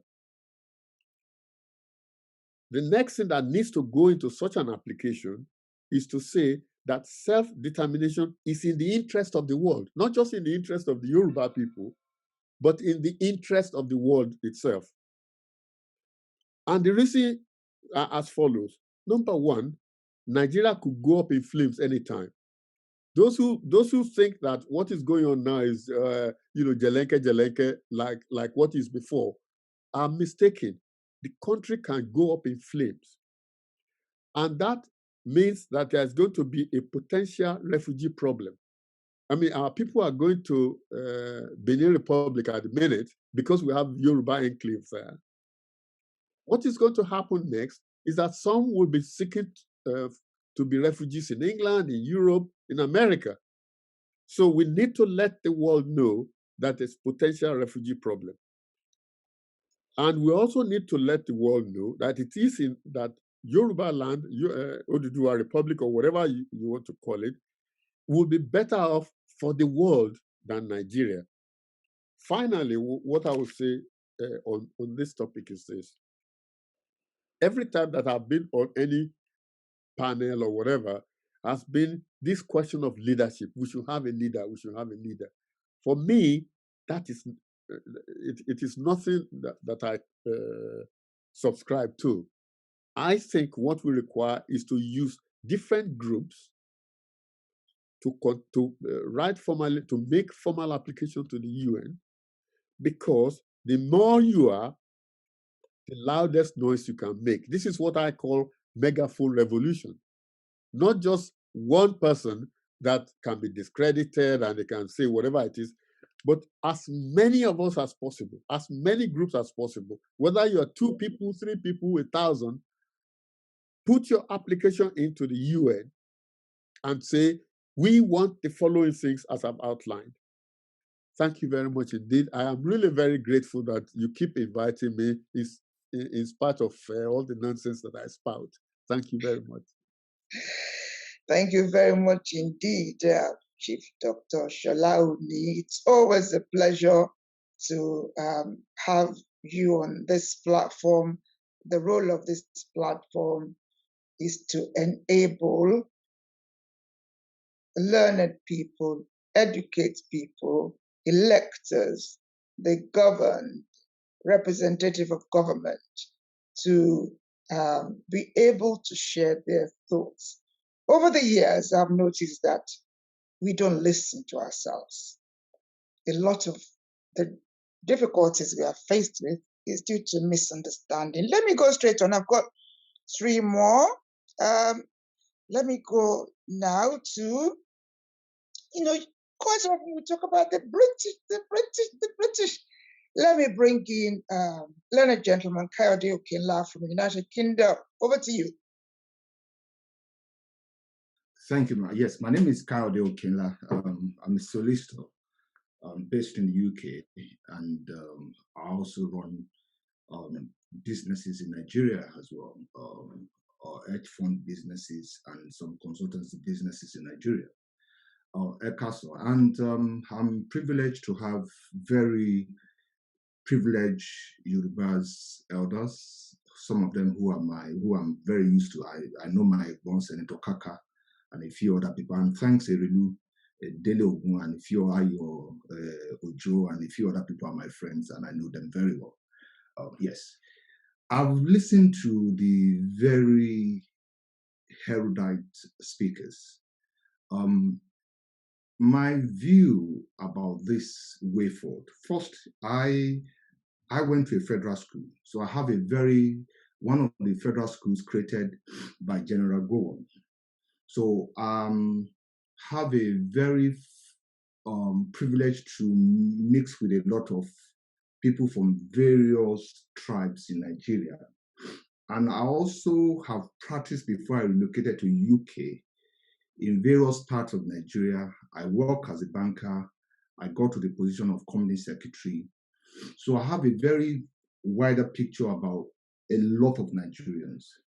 No doubt, the entity called Nigeria as it is fractured with weaknesses. But there's also the strength in the entity called Nigeria. I'm a proud Yoruba person. I'm also a proud Ijebu prince. So I understand the privileges of being first an Ijebu man, an Ijebu prince, and also a Yoruba man. I've listened to the erudite speakers. My view is, at the moment, we have a very defective constitution. Although it is also good to also mention that the constitution as it is also has some merits, one way or the other. However defective, however complex problems. First is the fact that there is a federal system that is recognized in the 1999 Constitution.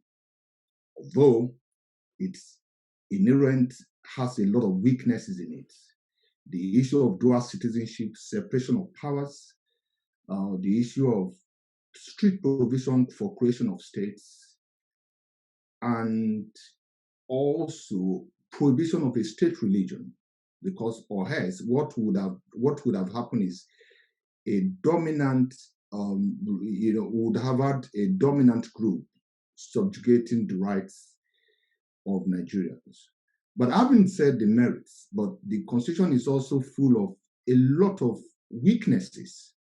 One, the people of Nigeria never sat down to make up what the Nigerian constitution is. Well, I sometimes I see this. For example, I'm not happy that Ijebu State was never created.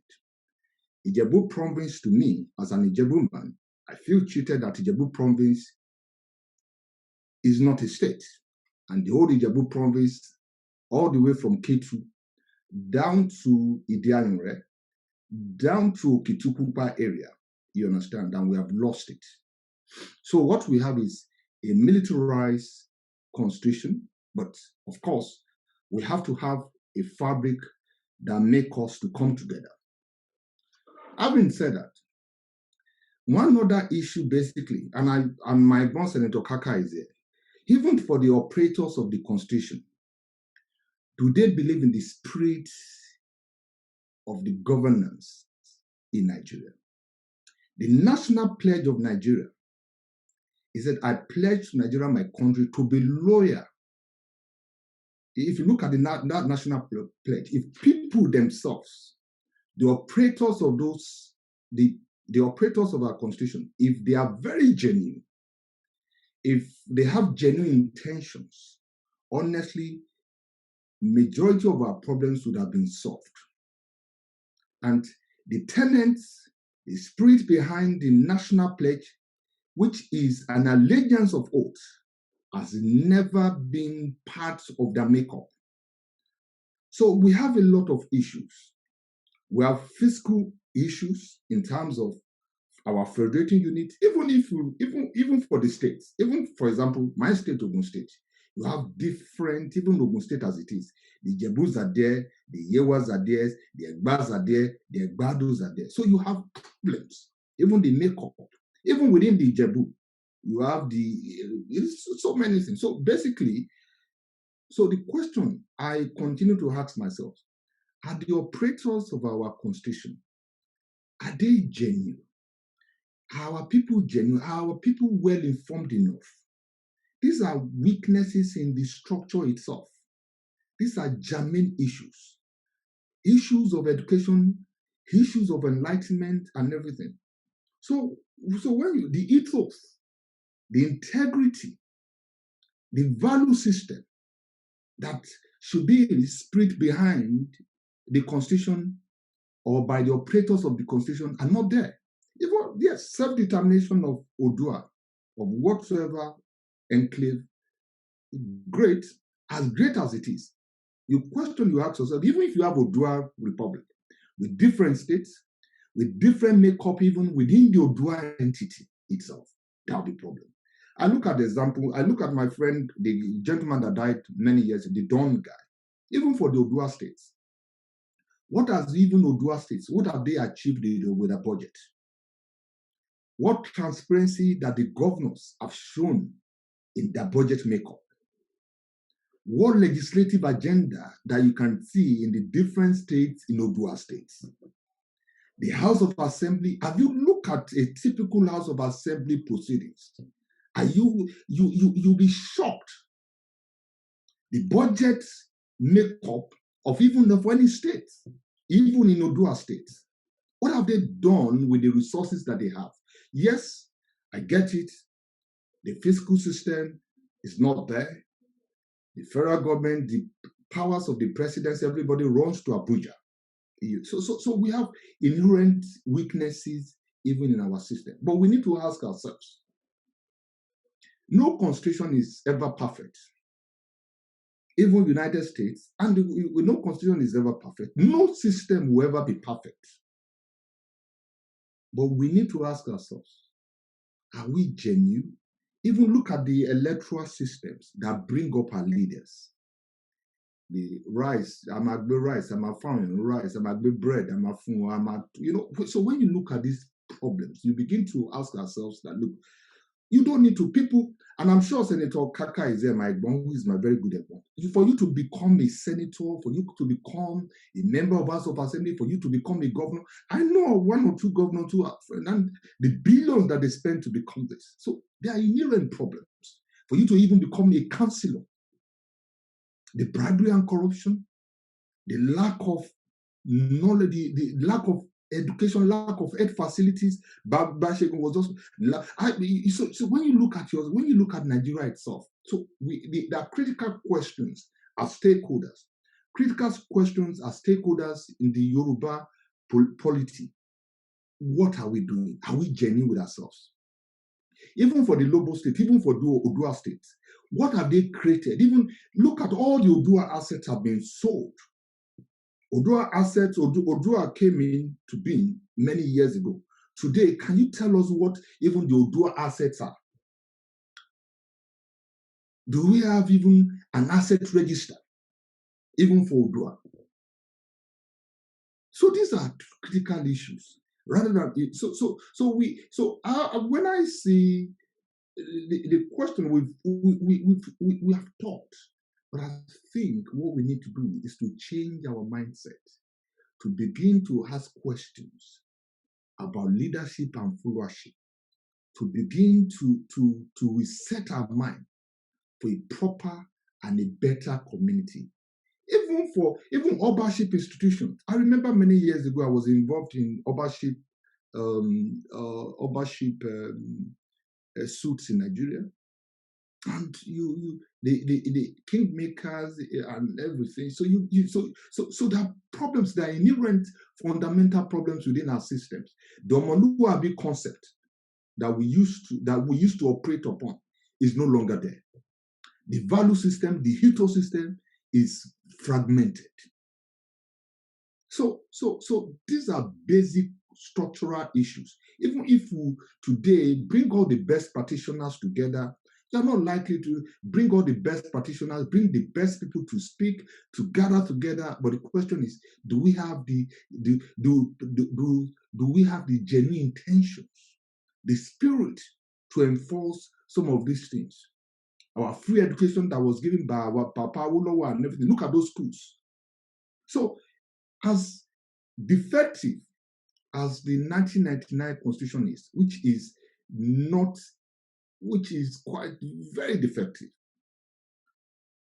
One question that is paramount in our mind is, are we genuine as Nigerians? Are we genuine as Yoruba? Do we have genuine Yoruba leaders? Do we have genuine Nigerian leaders? The oath of allegiance, even by our politicians, do they sit down to look at that oath of allegiance, the national pledge that they recite every time?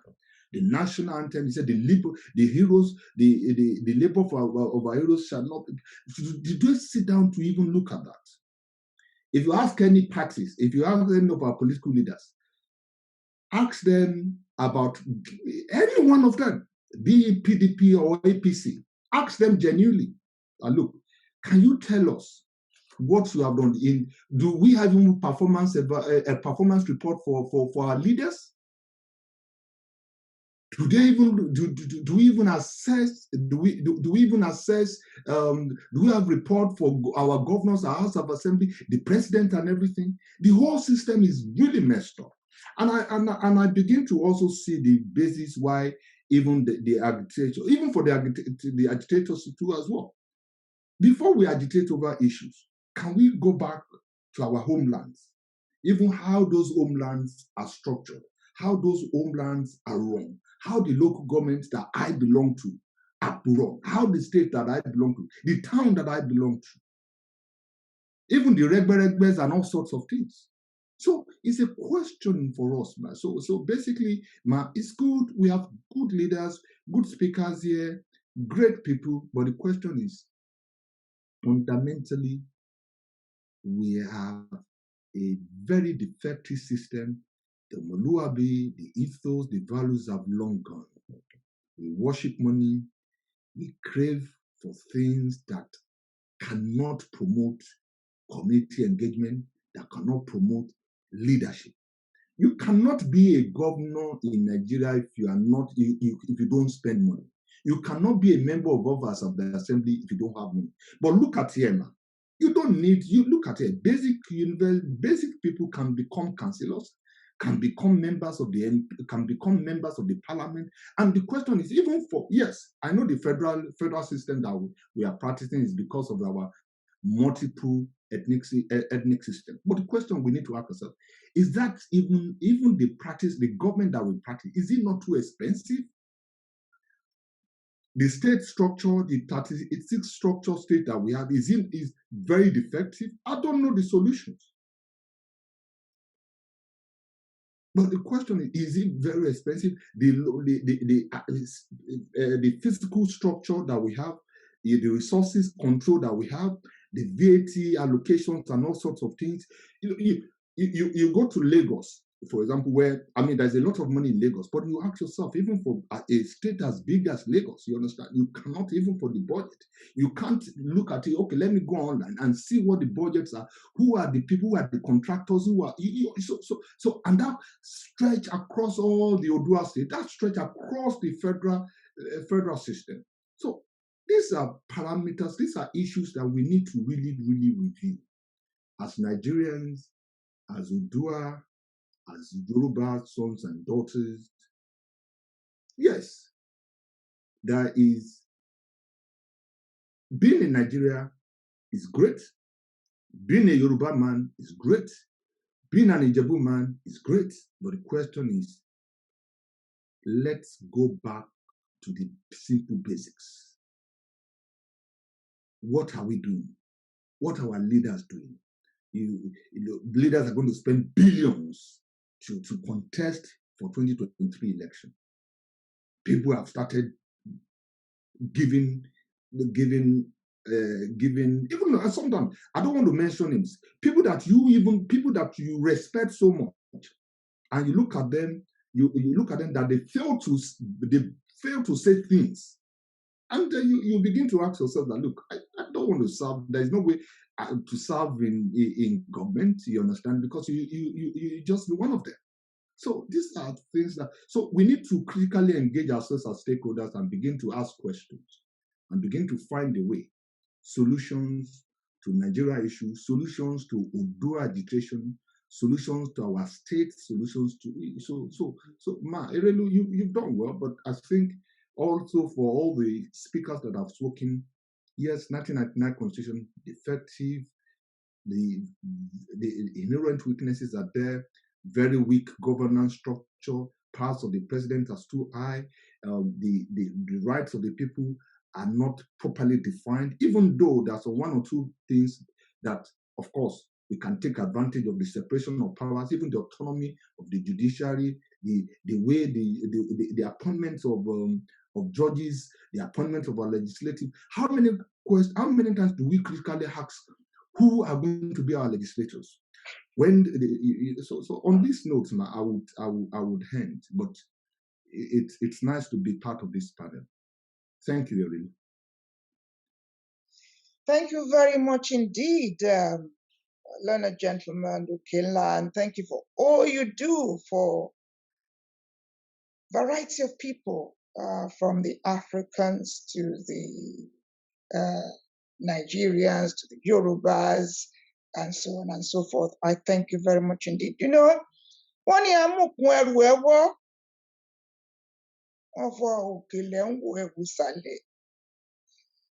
I think what you seem to be saying is the reason why 1999 Constitution is defective is because the people are defective themselves, seriously defective.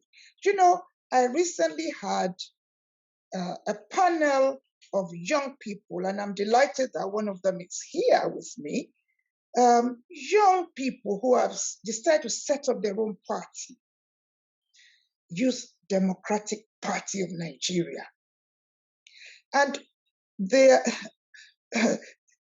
one of them said, it is the mindset, the mindset. Let me thank you again for the depth and quality of information you have shared from being a provider and a consumer of Nigerian PLC, shall I say. Thank you very much for that. Let me go straight on to my next speaker. Again, a learned gentleman, Ayodele Mayowa Ojo, a very warm welcome to you. Before you take the stage, thank you for alerting me. You know, we, the British quote, American time and British time, you know, can be confusing. Warm welcome to you. Delighted to meet you. Over to you. Introduce yourself. And what is the topic for you? The strengths and weaknesses of this very famous, I don't know what to call it, some kind of a template, 1999 Constitution. Over to you. Thank you, Erelu. I'm very, very delighted to be here. I have a couple of friends in the forum, Kayode Okenla, Chinu Akishola, Olasupo Ojo. We all went to school together. I come from Morotan, a little town by Ile-Ife, in Osun State. It is a pleasure to be here. My regards to Mr. Dele Ogun and other important everybody on the forum, Senator Kaka.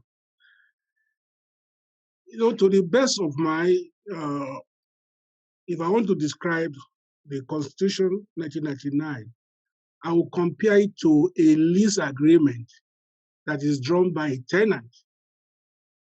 And in that lease agreement, who provisions that it should not be disturbed, even though he's not paying the rent. Because when we look at the Constitution, it looks good on the paper. Every good thing that people look for in governance is on the paper. But when we look at the reality on the ground, nobody is following that. For a good example, if you look at chapter 2, which is section 13 and 14 of the Constitution, that says the primary purpose of the government is to make sure that life and property, security of the people and welfare are protected. When you look at Nigeria today, you know that is totally gone.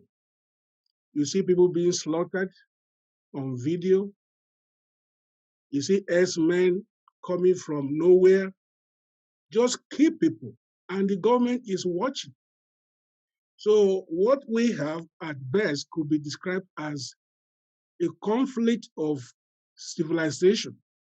When you gather people together that they don't think alike, they don't believe in the same thing, you will see a lot of things like this happening. When we look at the Constitution, there are so many good things about it. We see that the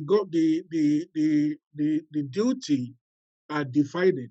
When you look at the exclusive list that belongs to the federal government and the concurrent list that the both state and the federal could work with.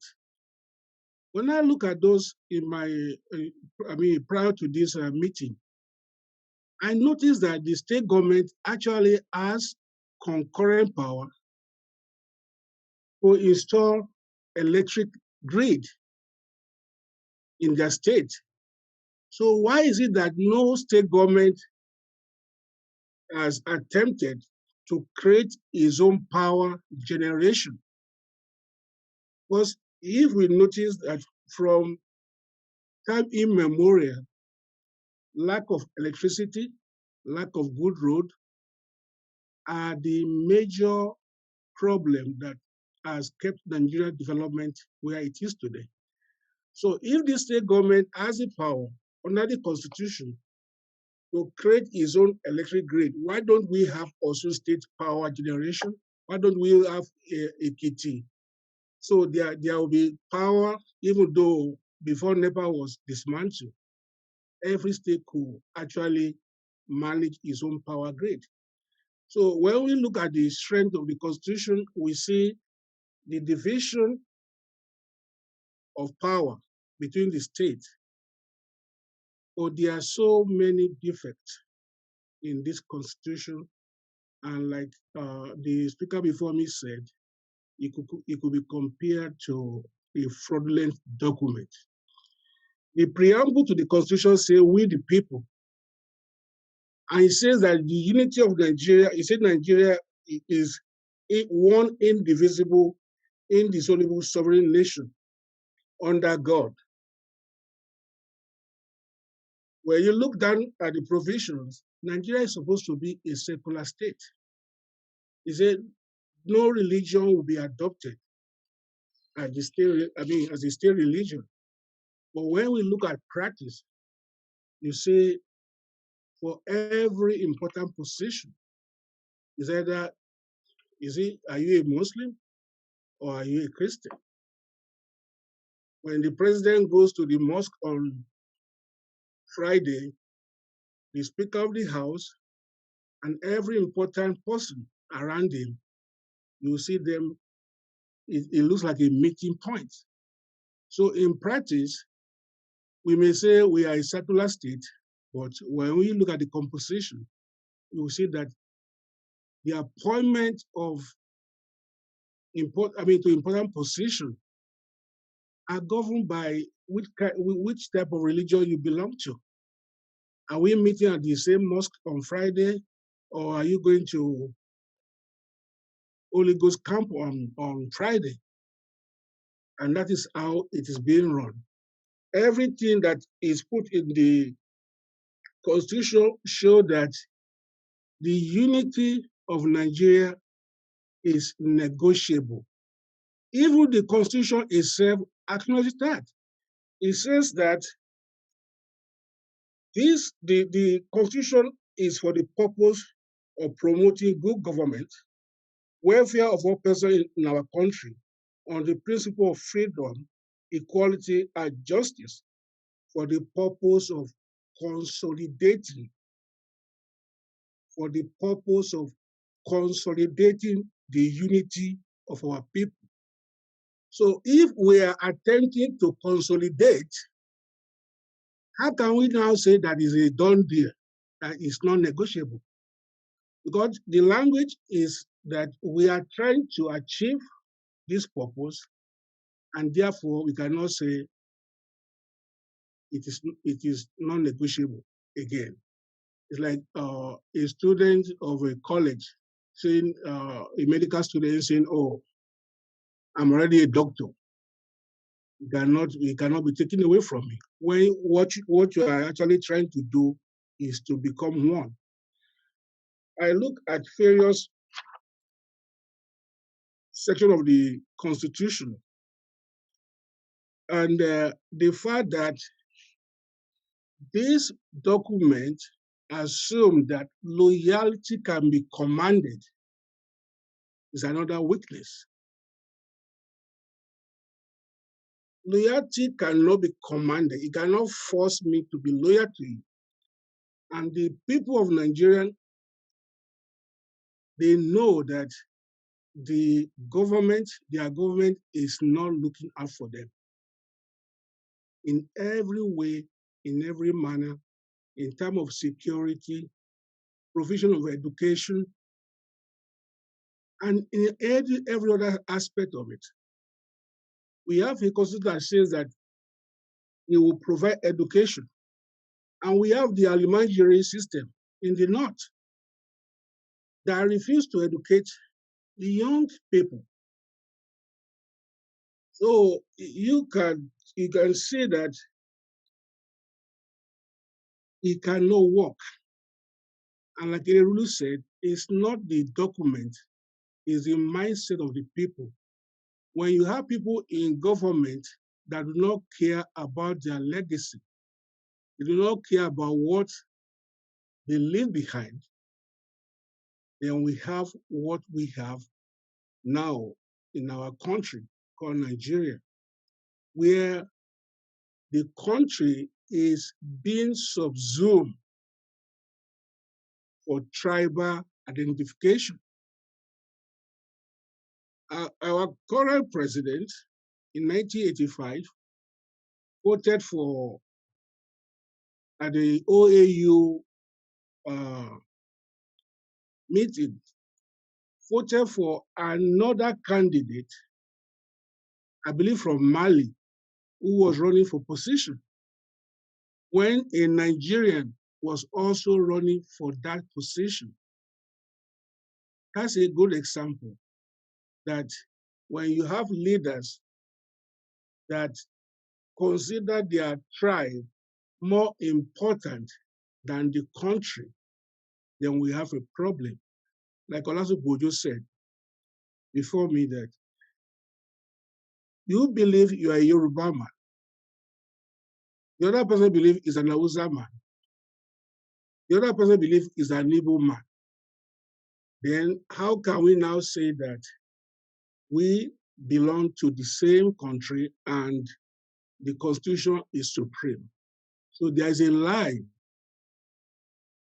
a clear, fraudulent document that we consider to be supreme, and it's not going to work.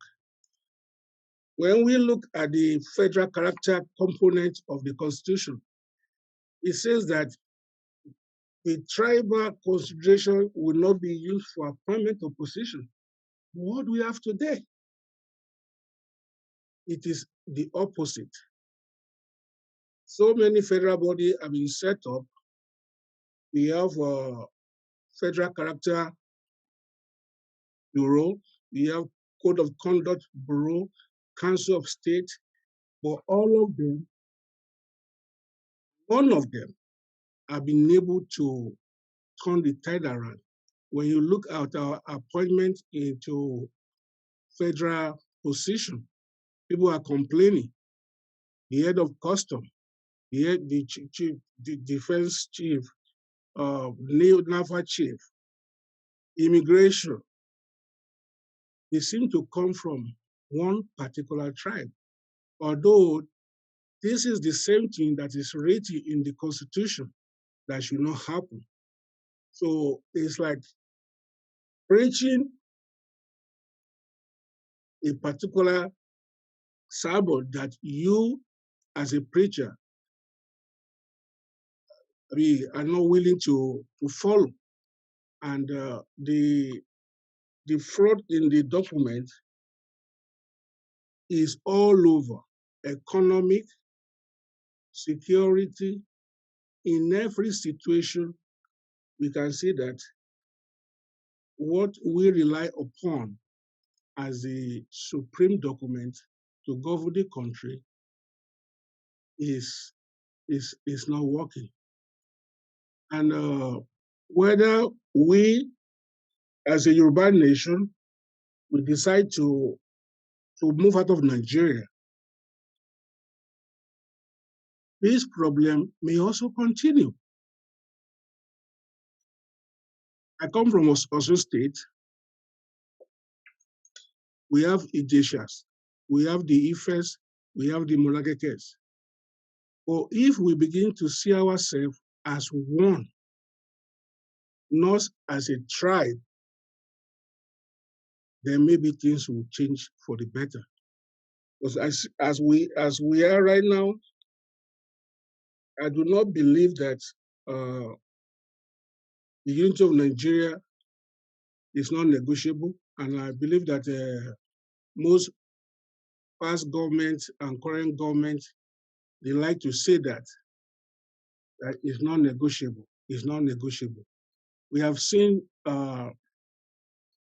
civilizations that were together before, countries that were together.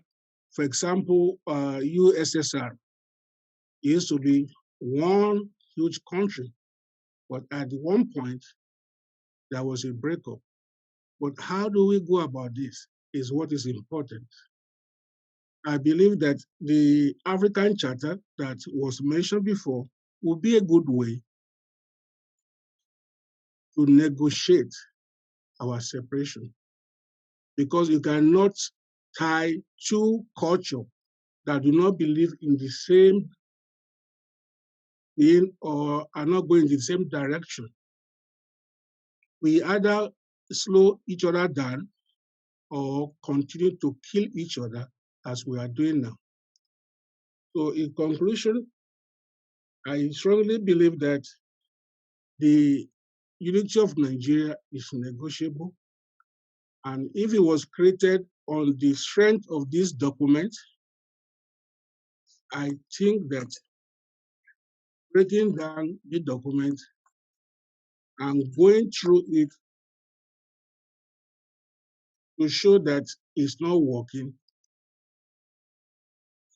will be a good way to go. I will rest for now. Thank you very much. Thank you very much indeed, learned gentleman Mayowa Ojo.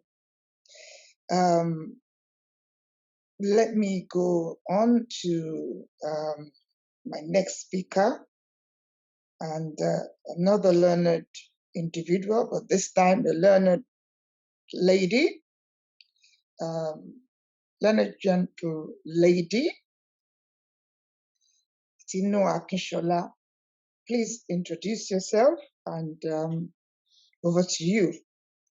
Please address the topic for this segment. Good morning, everybody. This is US, so we are like 8:30, and we've been logging in since 6 o'clock. Yeah, but Erelu, thank you for having us. I always enjoy coming on your show. And I also say thank you for everybody. Good morning to everybody here present, all protocols observed. Before I begin, let me introduce myself once again, like Erelu said to do. I am Tinu Akinshola, a social entrepreneur, an attorney, licensed both in Nigeria and here in the United States. I am also an advocate for women and girls. I always say gender justice and equity, whatever that means, in the United States and also throughout the developing world. I'm from Southwest Nigeria, Oyo State in particular, Awe Town specifically. And since I went to Ife. My friends are also on this forum. my classmates really, and very close friends of mine, Olasupo Ojo, Ayodele Ojo. We used to have 4 Ojos in our class, if you permit me to just give you a brief one. Only one of them is a lady, and all 3 of them are men. And we always say that all of them were from the same parents, but of course they are different. But that was the camaraderie we had going, and all of my classmates have been wonderful.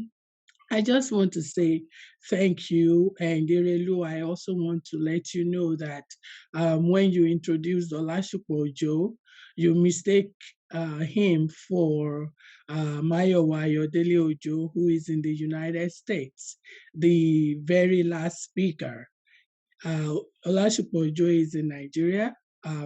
Ayodele Ojo is in the US. In fact, I was not sure that he would be able to join us this morning because accessing his office has been very tedious. If you remember that there was a riot going on in Minnesota for another killing and illegal shooting of a young man.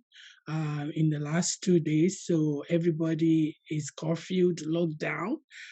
But for some reason, he struggled to be there. I'm so glad that he could join us. And that is why you can see that it's kind of going slow, and because maybe so many things he prepared have not really been there. But of course, learned people, they always make do.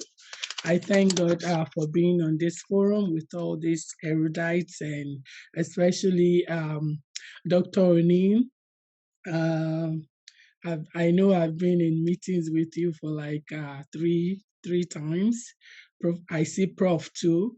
I see Mr. Dele Ogun, very brilliant man.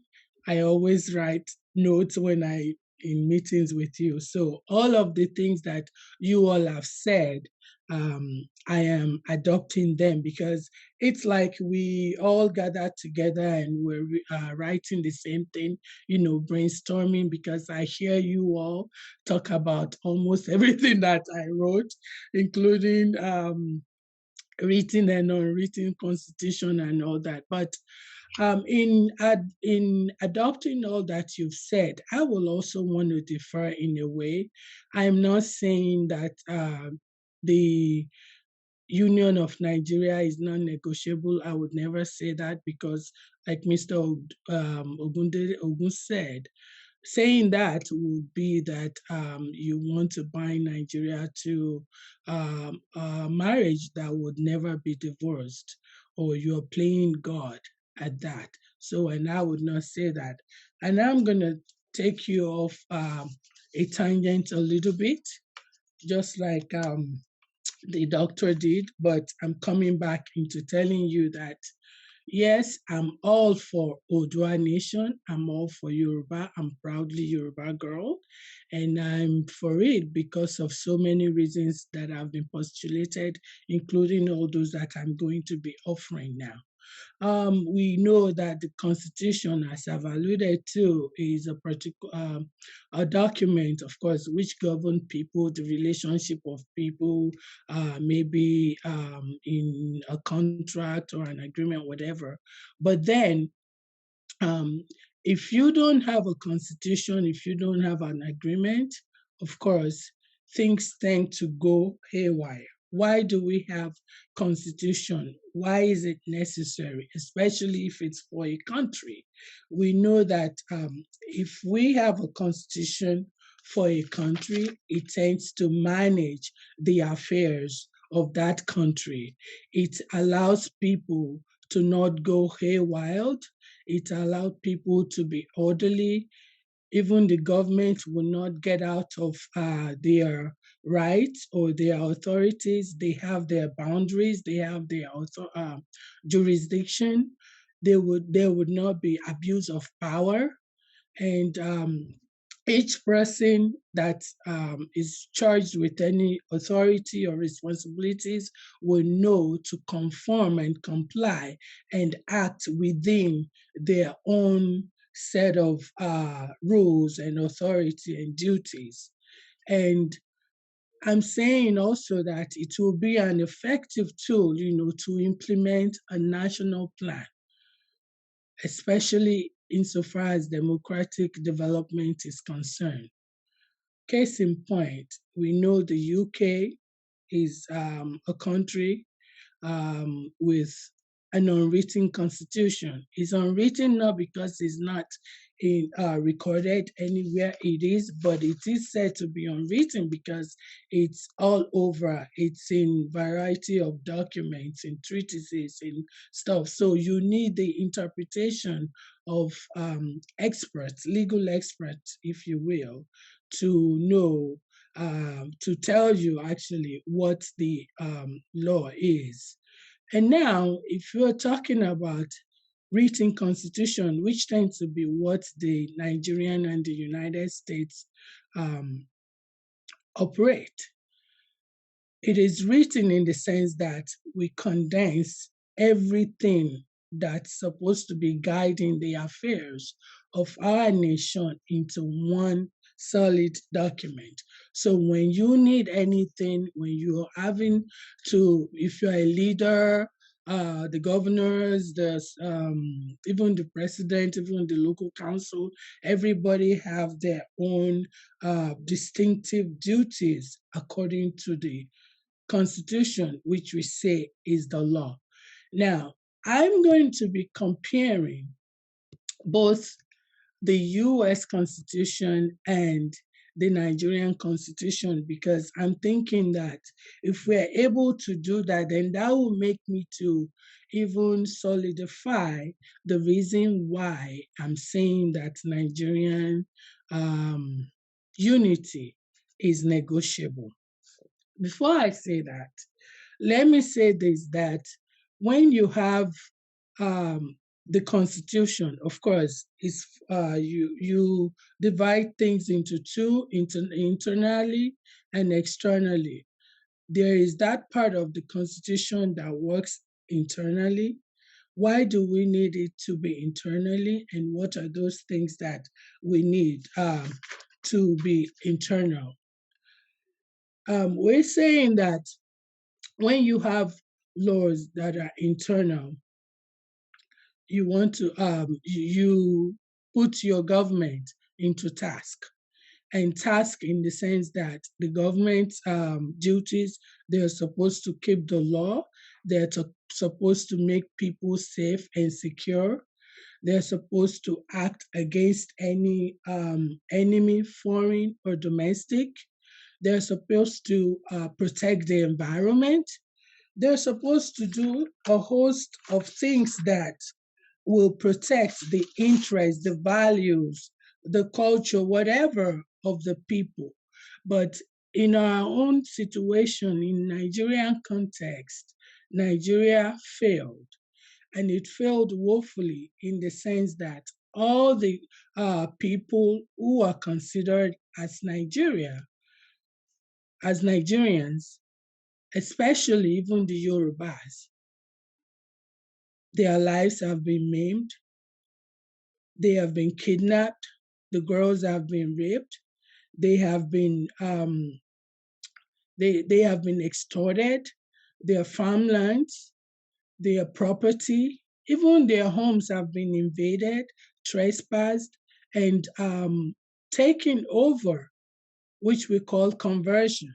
Because when you enter into somebody's home uninvited, you take that person captive, you intentionally go in and take something that does not belong to you only for you to enrich yourself or to carry on your own business, then you are trespassing and you convert to your own use that which has not been legally given unto you. And this was made possible because of the government that have failed in protecting its citizens internally. And of course, when we're talking about public service, which the federal government is supposed to be providing, we're talking about them establishing or delivering portable systems such as the hospital, for the healthcare systems, education, building of schools, talking about science and tech, holding it to the high esteem, having research, engineering, helping people in terms of entrepreneurship and innovative opportunities. This is not there, even though our Constitution may have said that, yeah, we will do this person is doing it, that person is doing that. Internally is not working because everything that has been said has not been done. Now, even externally, we're talking about protection against foreign enemy. We're talking about the country coming to establish security of the country through the Navy, the Air Force, the Army, Customs, Immigration, all these parastatals that are supposed to be set up inside Nigeria, but for the external use, as in externally protecting Nigerians, they are not being done. They are there on paper. We have people doing it. We have the agencies, but what did they do? They are instead discharged against innocent and honest working Yorubas who are trying to defend their property and their presence from the terrorist Bororo or Fulani herdsmen, as we call them. Now, let me go back to similarities, because I said that I'm going to compare the United States Constitution and that of the Nigerian 1999 Constitution. I can't go in depth, but I just want to touch on one or two areas because it's like almost everything have been said before. But I'm just going to be specific about the little things that I want to point out. We are talking about the preambles. Of course, both constitutions says we the people. In the case of Nigeria, is we the people of Nigeria. This preamble has been beaten way, and it's like dead, D-O-D now, with all the people that have spoken earlier. But one thing that is poignant to me is that, of course, we say that we the people. Mr. Ogun told us, who are these people that sat together? We know now that it's not the Nigerians, it's the British who sat and wrote this and then delivered it down the line. And this was what was handed over even to the military people who came up with this 1999 Constitution and shoved it in our faces, to accept as our Constitution. Nobody, no tribe, no ethnic group had any say in this so-called Constitution that's supposed to be representative of the citizens. Contrast the United States Constitution, the same preamble. It looks, it's actually similar. They are not the same thing, but they're similar. But instead, of course, the people come together. They came together in Philadelphia years ago with their representatives from each state, and they accepted, they voted it into actualization. And that is the same Constitution that they use till today. Now, we're saying Nigerian and US Constitution are written. Yes, they are written. You can, of course, when you have a written Constitution, it's very rigid and it takes a lot of process before you can actually amend them. But we've heard about the US having done several amendments, about 33 or so, that have been done.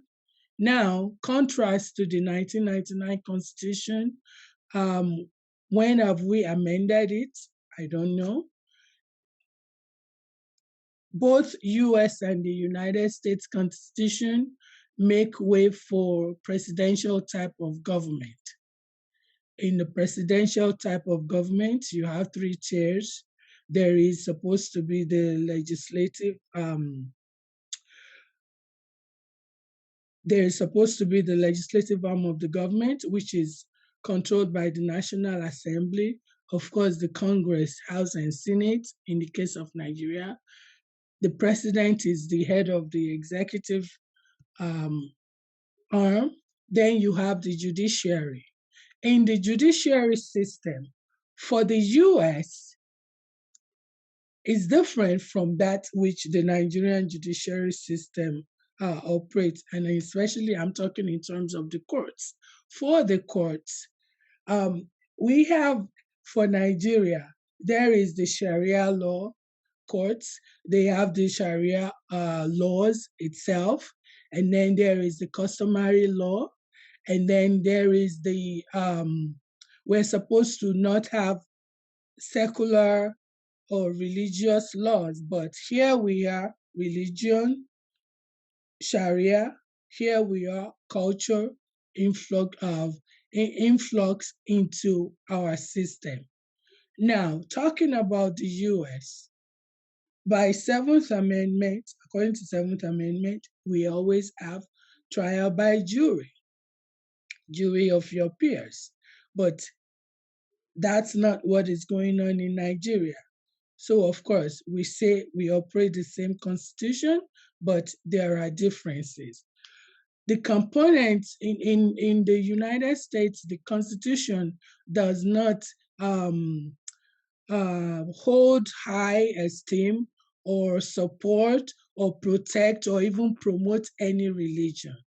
It's a secular state, and so no religion is held high esteem over the other. Unlike Nigeria, we have Sharia laws, we have Sharia courts, yet you say one Nigeria.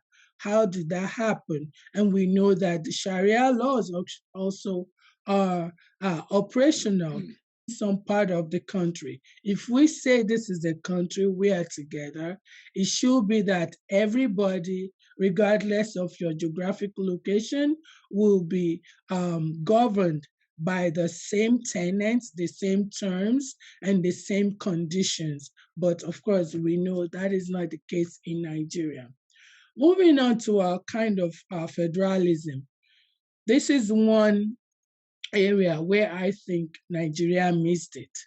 And Nigeria missed it big because if we say we are operating a federalism, a federalist type of government means that we will share powers. We're sharing powers at the federal level, which is the highest echelon of the government. We're sharing, and of course, the president is the head of that part. Now, we're sharing at the state level, which is the governors, and then the deputy governor, and everybody in the state at that echelon. We're sharing at the local government, the local council, the county, we call them here in the United States, but we call them local government and council in Nigeria. Now, yeah, like somebody said, Nigerian constitution looked very good on paper, but when you look at it in form, in substance, in the tenets, in even the operation, actually, there is no substance to it. There is no, it's not working because all the powers seem to be concentrated at the central, and who is at the central is the federal government. Where if you want to talk about the police, if you want to talk about the, even the local, if you're talking about schools, I mean, talk about anything at all, it's the federal government that is controlling. I have something written down that I want to just quickly read. The executive president is supposed to be the chief commander-in-chief of the Army, of the Navy, of the Air Force, every security apparatus, and that is fine. For Nigerian purposes, that person who is the president is the only person who can, of course, appoint. the Inspector General of the Police. Now, the Inspector General of the Police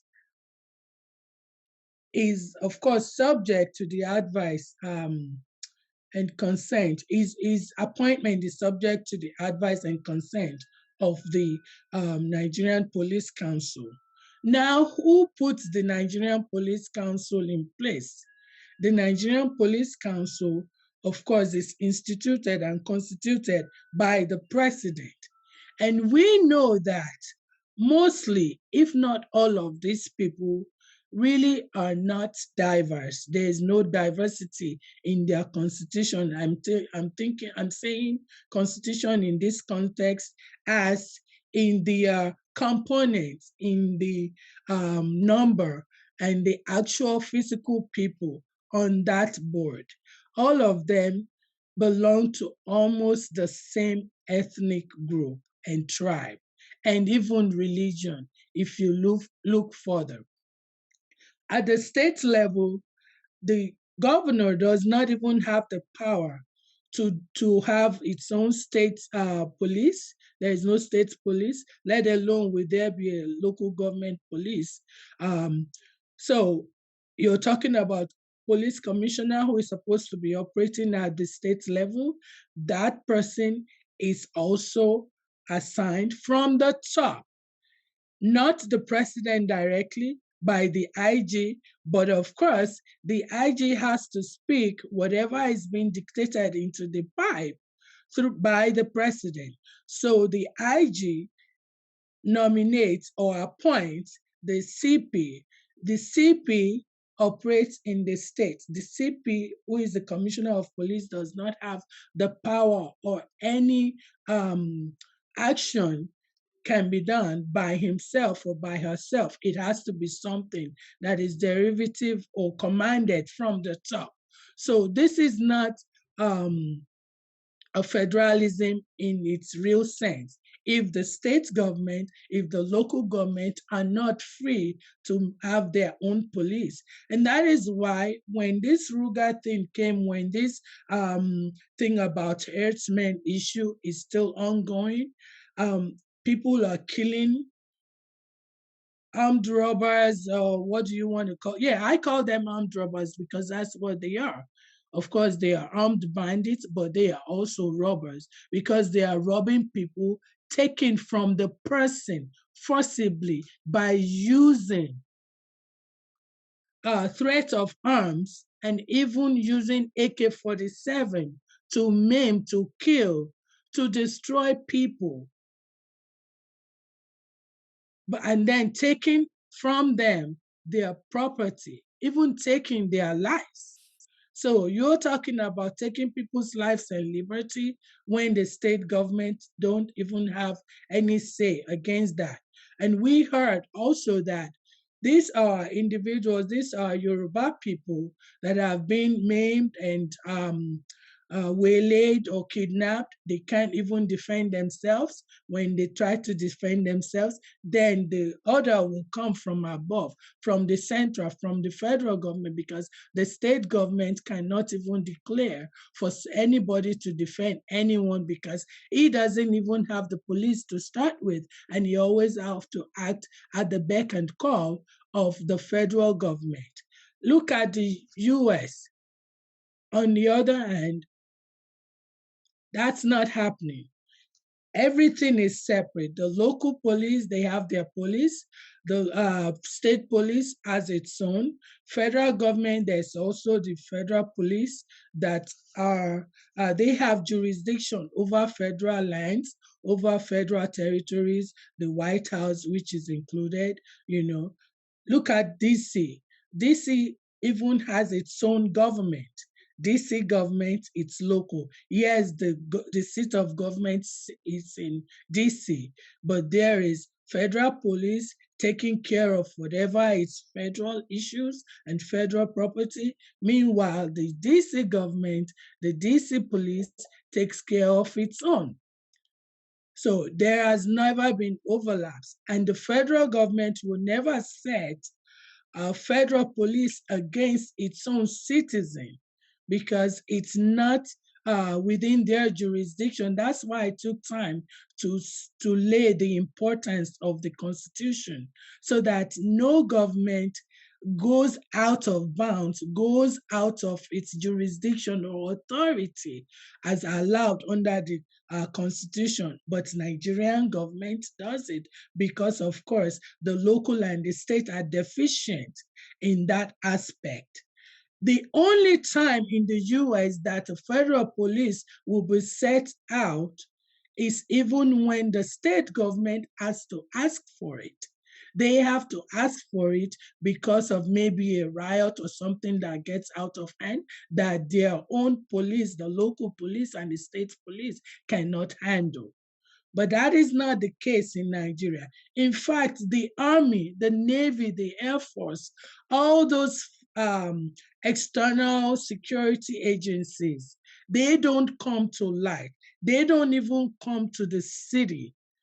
If you see them in their uniform, they go their ways. They go about doing their businesses. They are not involved in any state policing. They are only set out to war.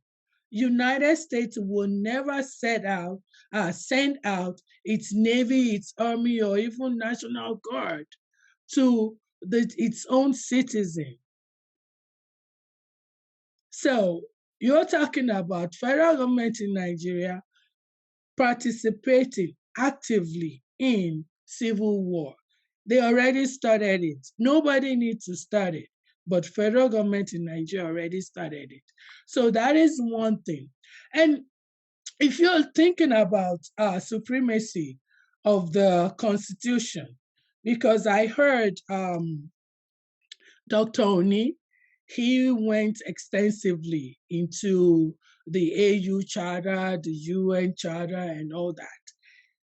For the US Constitution, the Constitution is supreme. And I think even in the Nigerian Constitution, when I was reviewing it, this 1999, it says that that Constitution is supreme. But then you heard Dr. Oni say that some of the chapters of the African Union Charter and the UN Charter have also been incorporated into the Nigerian Constitution. And it's all well and good, but as far as I'm concerned, when you say a constitution is supreme, that means every other law is being invalidated. Every other law, wherever, treaties, international agreements, international conventions, international policy, whatever that a country has assented to, of course, has to be subject to that constitution if the constitution says it is supreme.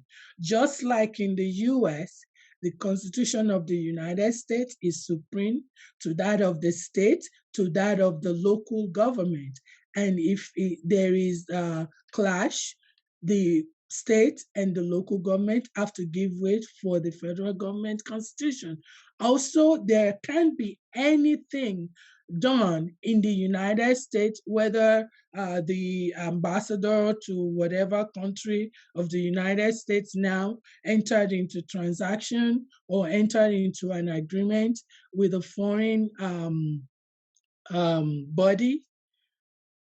The Congress, the Senate, they have to actively amend or do something to allow that international treaties or convention to be active in the US or to be operational in the US. They can't just allow it to be forced upon people. So also the state government, my state, Maryland, our governor cannot wake up in a day and go out and say, oh yeah, I want to enter into a contract with the state of Uganda and expect to bind the entire United States. You cannot do that. So the government, the tiers are distinctly separate and everyone knows its boundaries and the extent to which they can go. And the Constitution is the supreme. it's not the same in Nigeria. You're talking about citizenship of the Nigerians. The time. Okay. Okay, I can come back. Thank you. But just to say that, Erelu, allow me just this last final thing. I'm saying that the Nigerian Constitution 1999 has failed, and the federal government, the government, whatever government we want to call them, they are failed Nigerians. And so the state of Nigeria, the unity of Nigeria is very much negotiable. Thank you. Thank you very much indeed for your contribution. Delighted. Let's go straight on to, let me just stop for a moment. Let me go to Liberty Media Communications. Can I have a few comments from you before I bring in my next speaker? And I want the comments coming in very quickly, if I may. Yes. Hello. Thank you. Over Yes. to you. Welcome. Yes, Erelu, it's been explosive and very, very explosive today. I think Upmark Mudupe said, we know, let me share that. We know all this, our sister, we should be more concerned about solutions to all the challenges we're facing in Yoruba land. Next in line, Falake Alawiye, Nigeria Constitution is criminal. Next one to that, Adenuga Shoyibo said, hope the prince from London is listening to this astute woman, how she analyzed to know that Nigeria's oneness has gone. Therefore, the only way is separation. Oduduwa nation is imminent. Yes, the USA came together in 1776 to agree, it's a very long one, to agreed, championed by the astute lawyer Thomas Jefferson at the age of 33 years old. I'll hand over the mic back to you, Erelu, because it's been explosive, and I think that our lawyer, the last commentator, did make mention of, has not been popular with a handful of our viewers across the whole world. Over to you, Erelu. Thank you very much indeed, Frank Bello. Let me then bring in somebody who has been listening to all the contributions, and I want to thank him for joining me once again, even if it was at short notice. Normally, he would actually be doing a lot more than time would have permitted. I want to warmly welcome Professor Solomon Kundayo Salako. Over to you to please introduce yourself as well as you possibly want to, and address your thoughts as appropriate.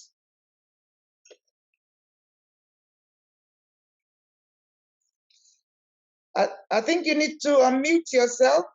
You need to unmute yourself, Professor. Thank you. Over to you. Yes. I'm Professor Solomon Salako. I'm a professor of law at Liverpool Hope University. My research interests are in international law, international relations, constitutional law, human rights, and jurisprudence, among others. I've listened attentively to all the submissions. There are certain inaccuracies there as relates to international law, especially the submissions of the Baashekun Alabe and the last speaker on supremacy. One was on the right to self-determination vis-a-vis the Nigerian Constitution, and the last speaker on the supremacy of the American Constitution. Every state, even United States of America, is subject to international law. I've been going forwards and backwards because I've been looking for materials, and I'm prepared to share some of these materials. I'll give my email address to whoever wants to contact me after that.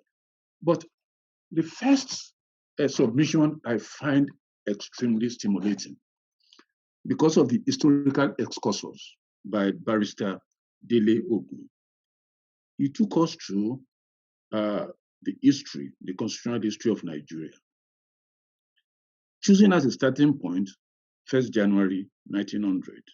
Then he went to 1914, 1954, 1966, the Pogrom, 1967, Abure Accord, 1967 to 1970, the Civil War, Biafran War, the 1979 Constitution, which I'm going to refer occasionally to, and the 1999 Constitution, which I have by my side as well.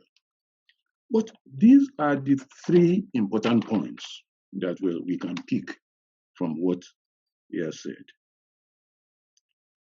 He posed the rhetorical question, is unity negotiable? And he answered succinctly by stating, no self-respecting African will say it is not negotiable. It is either done by war or peacefully, which I commend. The second one is the Constitution itself. And I've had quite a lot of written and unwritten Constitution. I think what we use in constitutional law nowadays is enacted and unenacted Constitution. Nigerian Constitution is enacted. American Constitution, US Constitution is enacted. The British Constitution is unenacted because there are two universally acceptable definitions of Constitution, the abstract and the concrete. If you use the abstract Constitution, you will see that every state has a Constitution. If you use the concrete definition, that's where you fall into the trap of calling something written when it's either enacted, you want to say, or enacted. But he made an important point.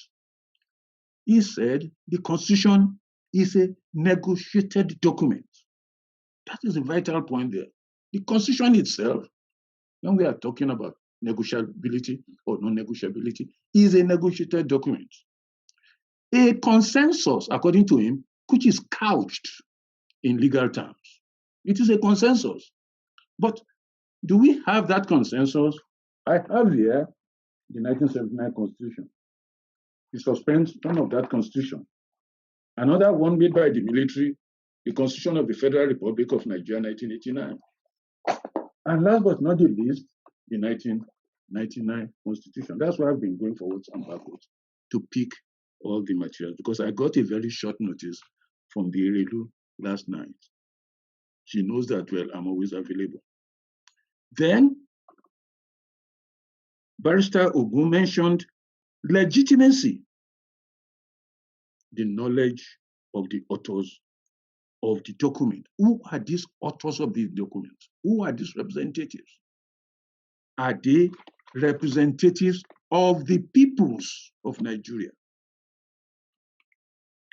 And I agreed with him when he called the 1999 Constitution a fraud, which it is. Quickly, let us go to the Deputy Governor, Senator Sefiu Adegbenga Kaka. Well, he concurred with the plank on which Barrister Dele Ogun's argument rests, that the unity of Nigeria is negotiable, and also agreed that the authors are unknown. But he made two vital points by referring to the 68 items made in the exclusive list. But he then mentioned principles of federalism were not adhered to. But he did not specify what these principles are for those who are listening. There are three principles of federalism. One, separateness and independence of each government. Two, mutual non-interference or intergovernmental immunity. And three, reasonable balance between units of federation. In fact, these principles are honored in their breach than in their enforcement since independence. So it's not typical to when we started having military regime.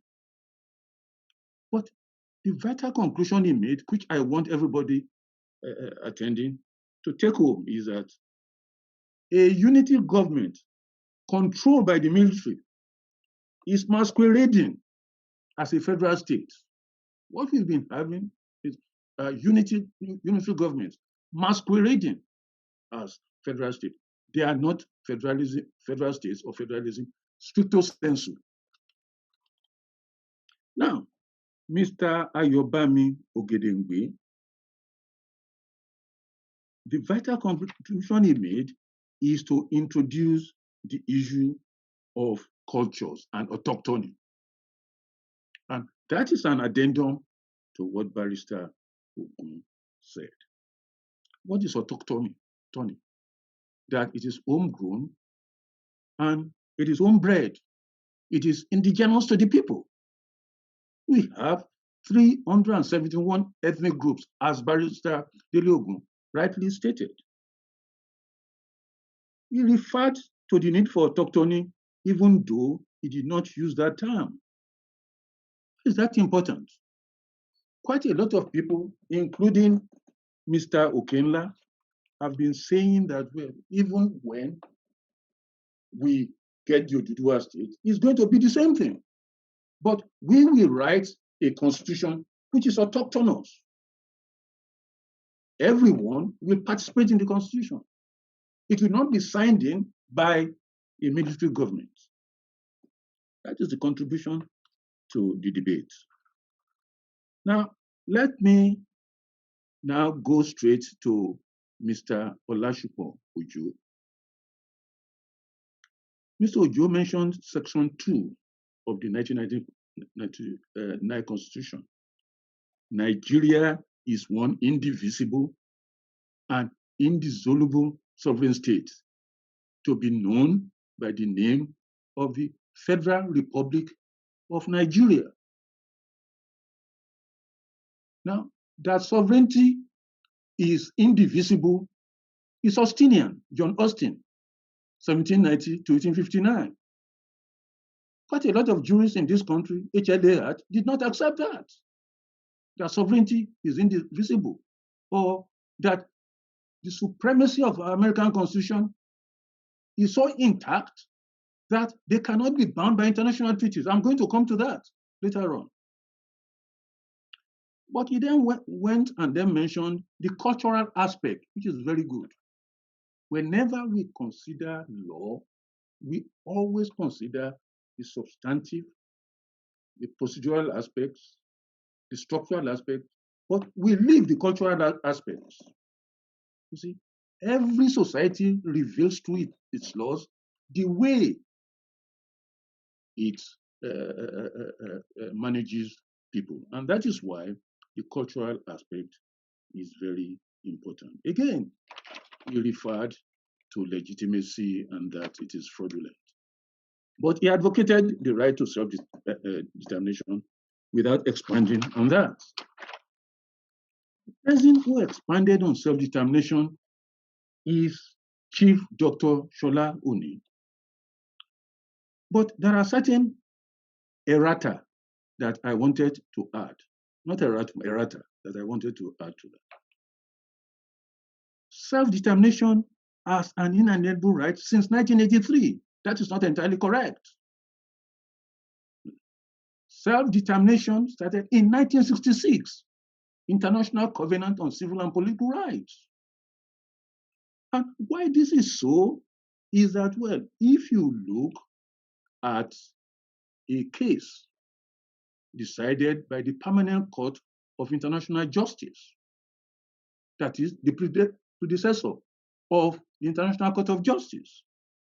If you look at the opinion of Judge Ancelotti in the Permanent Court of Justice advisory opinion on the customs regime between Germany and Austria, reports of the DCIJ Series AB, number 41, 5th of September 1931, at pages 57 to 58, where he said, and I quote, "Independence, as thus understood, is really no more than the normal condition of states, according to the international law.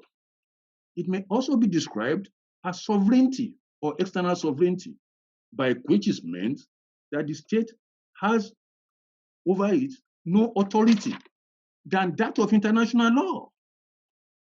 It follows that the legal conception of independence has nothing to do with a state's submission to international law. Irrespective of what is in the Constitution, and I'm going to come to the American Constitution, the state is bound by international law, by all those treaties, whether ratified or not in some cases. They are bound by those, whether they've incorporated them into their constitution or not. And that is what those judges were referring to in the cases Dr. Oni cited. I had to go up and then search my archives to pull that out quickly when he was delivering that. Now, before I come to summarize everything, let me quickly refer to the last three submissions. Very interesting. The first one is Mr. Kayode Okenla. He described Nigeria as a fractured state with a defective constitution. Again, he mentioned unlegitimacy. As a scholar, what baffles me is that, well, when he faced the question, what is to be done? In fact, he was not forthcoming on what is to be done. Do we stand idly by? Action is better than inaction. He said, I don't have the solution, but there are solutions. I said, see Barrister Dele Ogun and Dr. Shola Oni. In fact, if you have my email address, I will send a lengthy paper I presented on the 7th of June, 2014, in a lecture organized by Erelu in London to the descendants of Oduduwa and the Council of Elders, America and Europe. I'll send it to you. My email address is S for Solomon, E for Ekundayo, salako93@gmail.com. I repeat that. S for Solomon, E for Ekundayo, salako in lowercase, 93@gmail.com. Quickly. Now, two more.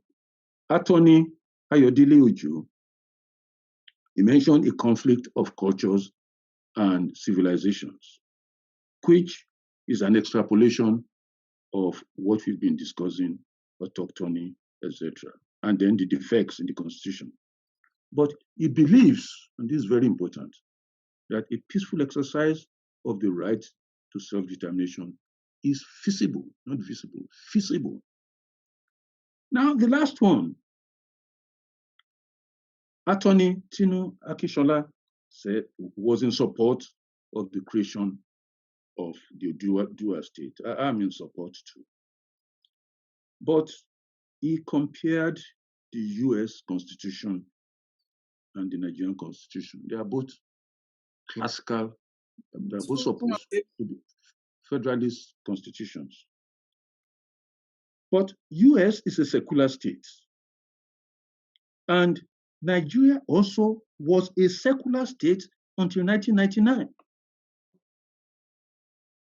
Section 10 of the 1979 Constitution states, and I read, the government of the federation or of a state shall not adopt any religion as state religion. So that means Nigeria was a secular state until 1999. It was in 1999 that this changed. Again, he believed, as most of us believe, that she believed that, as most of us believe, that Nigerian unity is negotiable. That brings me to the conclusion. What do we draw from all this? It has been a long day. What do we draw from this? One is that the preamble to the Constitution, we the people, etc., is a fallacy because it was not autochthonous, it was not a constitution of the people. Who are these people who drafted the Constitution? Who are they? Did they sign the Constitution as the founding fathers in America did? Did they do that?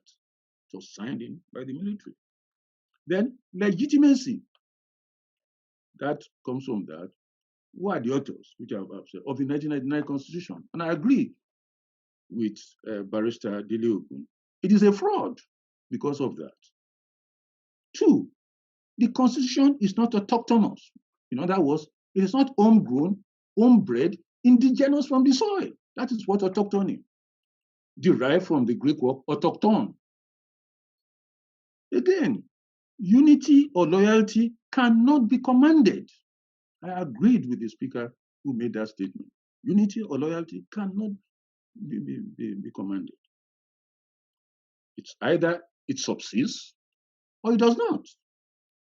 4, is unity of Nigeria negotiable? The answer was succinctly put by Barrister Dele Ogun. No self-respecting African, he didn't say Nigeria, and I like that. No self-respecting African will say that it is not negotiable. What is to be done? Doing nothing is not an option. The question is whether it is done by war or peacefully. I'm a liberal scholar. I was trained in liberal institutions. I don't believe in wars. They don't achieve anything. That brings us to the right to self-determination, which is part of customary international law. No state can refuse this. Now, why am I saying this? That brings me to the issue of supremacy of American Constitution. I wrote a paper, a rather long paper, published in 2019, The Individual International Law, Object versus Subject. At one portion, I said, the ICC is a treaty-based court with powers not only to prosecute, yes. Then I went on by stating that Article 12 of the ICC statute reduces the need to ratification of the treaty by national governments by providing ICC with jurisdiction over non-party states, which include the United States. The United States purportedly circumvented Article 12 by refusing to join or support the court, by pressing other countries to sign treaties exempting US citizens from the court's proceedings, and by cutting US foreign assistance to selected countries unless they sign immunity agreement with Washington. There is one pertinent question. Are the treaties signed by the United States and less powerful states exempting US citizens from court proceedings legal?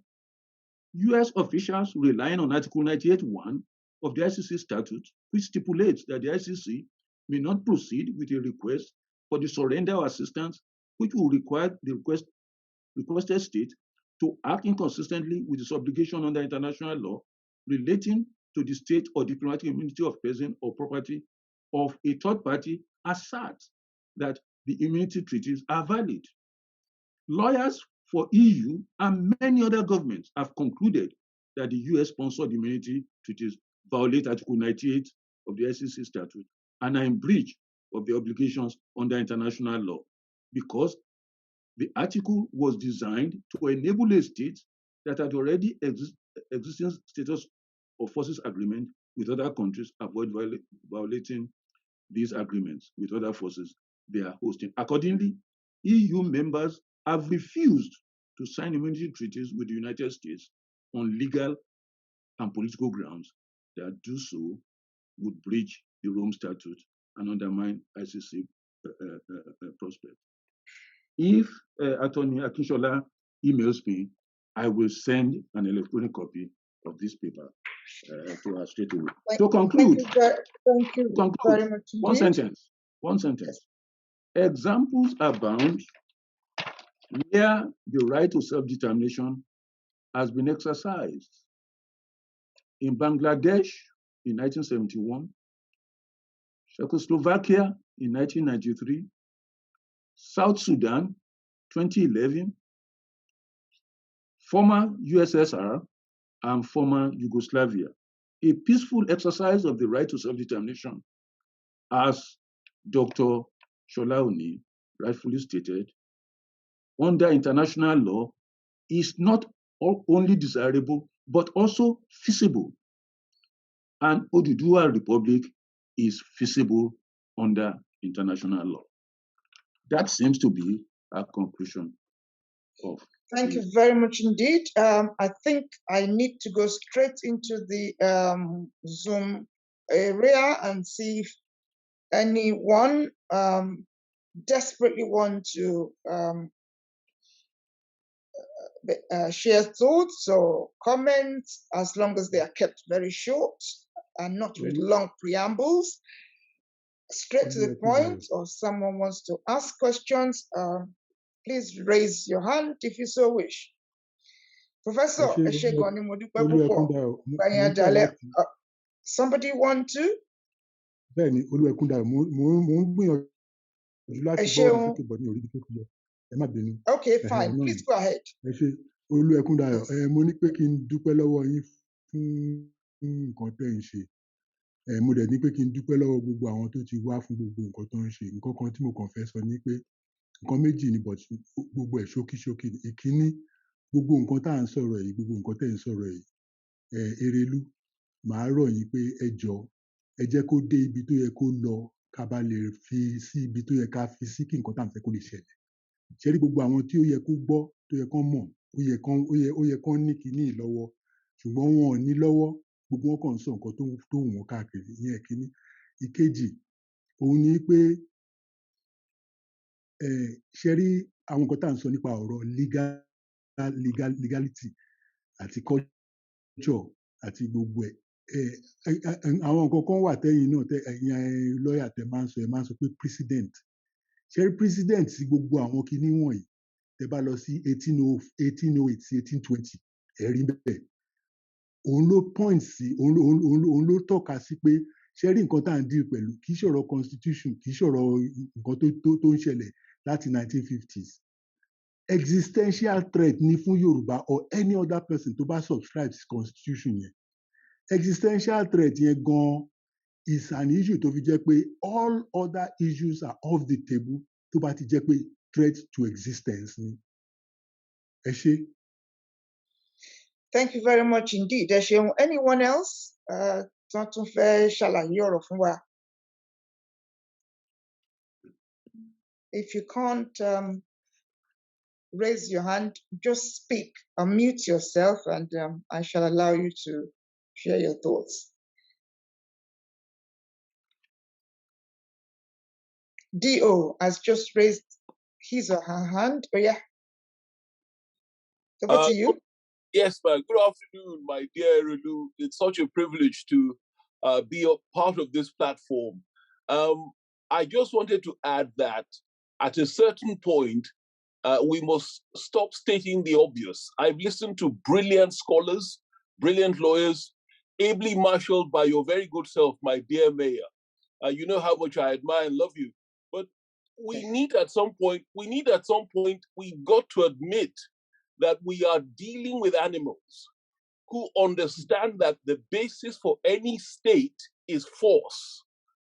They don't go to school. They only send princes to school. At some point, we have to stop the fact that we are being genocided. One power law, àwọn ọ̀rọ̀ tá à ń sọ yìí dá, ó dá fáwọn ọ̀mọ̀wé àtàwọn èèyàn tó fẹ́ kọ́ nípa òfin. Ṣùgbọ́n àwọn èèyàn tá à ń deal pẹ̀lú idà àti ìbọn nìkan ló mọ̀, kọ́kọ́ máa pa àwọn èèyàn lọ. So at some point, aláti jókòó ká bára wa sọ̀rọ̀. Is this the way forward? Are we going to be able to survive a genocidal monster in Abuja and his people? Their groupthink is about dominion, the sword, the conquest. This is the example of history right from 1804 till now. It's not going to change. I have a master's in law. I'm a scholar of jurisprudence and international law. I'm also an ordained minister of the gospel. I'm a believer in the just war theory of war. But I also realize that we live in a corrupt, fallen world. And force is ultimately the arbiter for peace. So at some point, mo fẹ́ ká kọjá gbogbo àwọn ọ̀rọ̀ yìí dùn gan, mo gbádùn ẹ̀ gan, mo take notes. Ṣùgbọ́n at some point, I like to realize pé ìran wa ló ń gbà lọ yìí, ilẹ̀ wa ló ń gbà lọ. How long la máa jókòó fún ká máa sọ gbogbo àwọn ọ̀rọ̀ yìí? Torí every week ni máa ń tune in sí àwọn kinní yìí. You know, but at some point, a gbọ́dọ̀ realize pé kò ṣe nǹkan ta lè sọ níbí, ṣùgbọ́n lábẹ́ ó yẹ ká lọ múra fún alternative. Nǹkan tí mo fẹ́ sọ nìyẹn, k'Olúwa wà pẹ̀lú wa, àmín lórúkọ Jésù Kristi. Amen. Ẹ ṣeun. Anyone else? Comments? If you can't raise your hand, just unmute and speak. Anyone? Ǹjẹ́ ara ẹni tó fẹ́ sọ̀rọ̀ báyìí? Dabe. In which case, let me let me start off by saying pé oníṣẹ́ tán olúkálùkù. Iṣẹ́ tán rìn mí lèmi ṣe. Bẹ́ẹ̀ni mà. Iṣẹ́ tèmi, àwọn tó bá ti mọ̀ mí for years. You heard the professor said 2014. Mo ti wá di ìjàngbara láti 1978. I am somebody who does this sort of thing. This is what I do. Torí pé bẹ́ẹ̀ mi ṣe ń jàjàngbara tèmi nìyẹn, èmi ò lọ títí máa lọ ṣépè. Tó bá necessary pé mo fẹ́ organize peaceful protest. I've done it before in London. But what I see is a lot of people are in the dark. They are. And being led down the God knows path. And it's not on. So this platform has continued to enable people's understanding. Yorùbá ló ní àwọn ẹlòmíràn wọ́n ní oníjọ̀gbọ̀n lẹ́nu yẹn, ìjà ọgbọ́n ni Yorùbá ń jà. Yorùbá ò kí ń jàjà foolishness. Ẹ̀kan máa dára kiri bí ẹran. No. So, and let's put it this way, ẹ wọ́wọ́ yín, pastor, ọ̀tún níṣẹ́ tó ń ṣe, òsì níṣẹ́ tó ń ṣe. Èmi àjíún, tèmi ni mo wà ń di èyí. Bẹ́ẹ̀ni. Olódùmarè, bẹ́ẹ̀ bá dẹ̀ mí, mo sì rántí pé nǹkan wà nínú Bíbélì. Ó ní tòsán mo fún wọn lágbára báyìí, tòsán mo fún wọn lágbára báyìí, ètò fẹ́mi lèmi wà lórí èyí. Educator ni mí. Bẹ́ẹ̀ni mà, bẹ́ẹ̀ni mà. Ẹ ti mọ̀ mí ti pẹ́, ní ìdẹ̀ ní jáwọ́ náà. You are awesome. You are awesome. I love you greatly. Mo admire yín gan. Mo kàn ń try láti sọ pé in addition to this education, a gbọ́dọ̀ jẹ́ káwọn èèyàn wa mọ̀ pé gbogbo àwọn ìlú tó ń gba òmìnira yàtọ̀ sí àwọn Eastern European countries. Yes. Ní Russia, at a certain point, tọ́lọ́run ò bá sọ̀kalẹ̀ láti wá gbà wá lẹ̀ bí ó ṣe gbà àwọn ọmọ Israeli ní Egypt, then alternative wà, but education tẹ́ ń ṣe yìí máa ó gbọ́dọ̀ máa continue, ṣùgbọ́n ká má ignore the alternative. Wọ́n tí mo kàn ń sọ nìyẹn. Pastor, mo mọ̀ jájà gan ni o, mo mọ̀ jájà gan ni, ṣùgbọ́n àwọn tí mo fẹ́ kó lọ sógun orí ọ̀tá wọn gbọ́dọ̀ pé. Ebi ò kí n kàn torí wọn ò pé lọ sógun. Ó tí ó. Let me give you so that you can understand. I want you as an illustration, a goat that you put a rope on the neck and drag is different from a goat that knows you and you don't have to say anything. Kí goat yẹn tó rìn. Ó tó rìn, bẹ́ẹ̀ni. Àwọn àgùntàn mímọ̀ mi. That's true. Èmi tí ń jàjàgbara ti pẹ́ àwọn àgùntàn tá a ṣe máa dàbí ẹran kiri èmi ò sí ìyẹn. So, and don't forget, we are in teams. We are in teams. Olúkálùkù, mo ti sọ, olúkálùkù. Ṣé rí àgbà kò ní tán nílé Oòduà yìí? Ifá ló gbé kalẹ̀. I keep saying so. Odù Ifá ló gbé kalẹ̀. Iṣẹ́ tó dẹ̀ rán àjíù nìyẹn. Let me go straight on to the next. Ẹ ṣé mo dúpẹ́ lọ́wọ́ yín o. Ẹ ṣé gan ni mà. Sherry, if you know the questions I'm getting here, people need to be enlightened. They need to be enlightened. They do. We cannot continue. Somebody has sent me a question, and I can't say how many times I've had the same question. It's the person is saying, let me read it out. It's saying, what is your stake on this referendum issue? Can it hold waters without the input of the National Assembly? Will the federal government not misinterpret it to mean secession? Now, Somebody says, I have been thinking on Yoruba can exit Nigeria peacefully. If North agrees to restructure and reviews the 1999 constitution to be equitably fair, just, and judicious, will there be a need for exit of Yoruba from Nigeria? These are questions people cannot ask in certain gatherings, because a number of gatherings, they only want to talk about exit. That's true. No, I am not one of those. I agree. I agree. Àwọn tó bí mi ti ń ja ìjàngbara, wọ́n bí mi sínú ẹ̀ ni. So èmi ò sí ní said pé don't come and raise issue that disagrees. No, this platform allows you, if we all listen to each other. You heard what Professor said. Conclusion, good. You also have heard different aspects. We need intelligent. That's true. Intelligent people at the forefront. We need, you can see this panel is a panel of learned people. Very. It's not a, look, this panel, àwọn tó mẹ̀ṣẹ̀ gbá, àwọn tó mẹ̀ṣẹ̀ gbá, wọ́n wà lọ́tọ̀, wọ́n máa gbá lọ. Àwọn tó mọ ohun tí ó yẹ ká ṣe, bó ṣe yẹ ká ronú, ìgbà téèyàn bá mọ ibi tó ti ń bọ̀, kí ló ṣe fẹ́ mọ ibi tó wà ń sìn? On that note, there's another question just come through. Oni Erelu, is the 1999 Constitution a builder or a destroyer? Now, that's a question that somebody will need. I have somebody called LUSH. Oh yeah, over to you. Sorry. Mo dúpẹ́ lọ́wọ́ yín. Ẹ̀ta ló ń jẹ́ LUSH. Ó yá, ẹ tẹ̀síwájú. Ẹ káàsán. Ọ̀sán á tù yín lára. Ẹ káàsán gbogbo èèyàn, máa sọ Ìgbò. Question mi, orúkọ mi ni Adédoyin Olúṣínà. That's just the screen name tí mo lò fún Zoom. So ẹ jọ̀ọ́ ẹ dáríjì mi.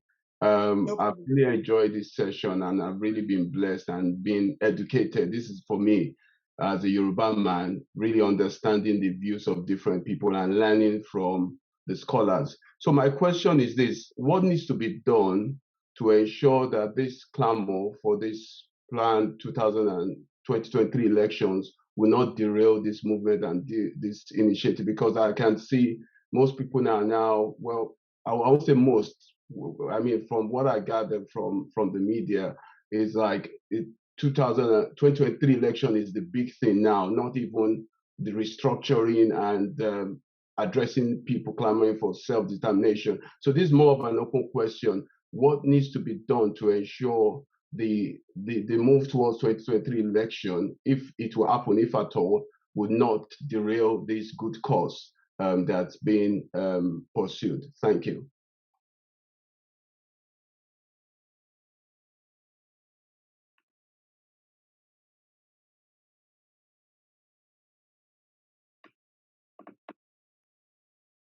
We are going to hold on to that question. I'm afraid let me take more questions or comments, because I'll be going to the panel members for their last thoughts, and the questions will be addressed when that is done. Any more comments? Any more questions?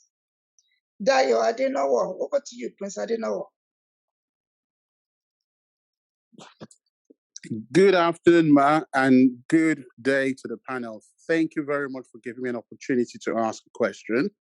Mine, hopefully, is quite simple, in that being that the American Constitution has been examined today, it just got me thinking about what groups or selection of people might have been excluded in the creation of that constitution. For example, what might have been enslaved Africans at the time? What parallels could be drawn from what we're asking for now, and what they potentially should be asking for as well? In that, should they also, in a similar way, be asking for a say in the American Constitution, as we might want to either be part of as one or withdraw from whatever the constitution is, however legitimate or illegitimate it might be. That is my question. Thank you very much. Thank you very much indeed. I'm sure Alagba Delio will have questions. Danny. Anybody else? Comments, questions, please? Ade Lami K. Please unmute yourself. Ade Lami K.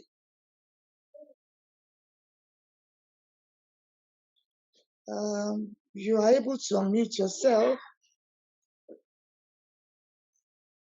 Ade Lami K. No, I think you. Please unmute yourself. I will wait for a moment. Anyone else, please? Anyone else? Anyone else? Anyone else? No one else so far. Whilst I'm waiting for Ade Lami K, let me read some of the postings in the chat room. Let's have a look.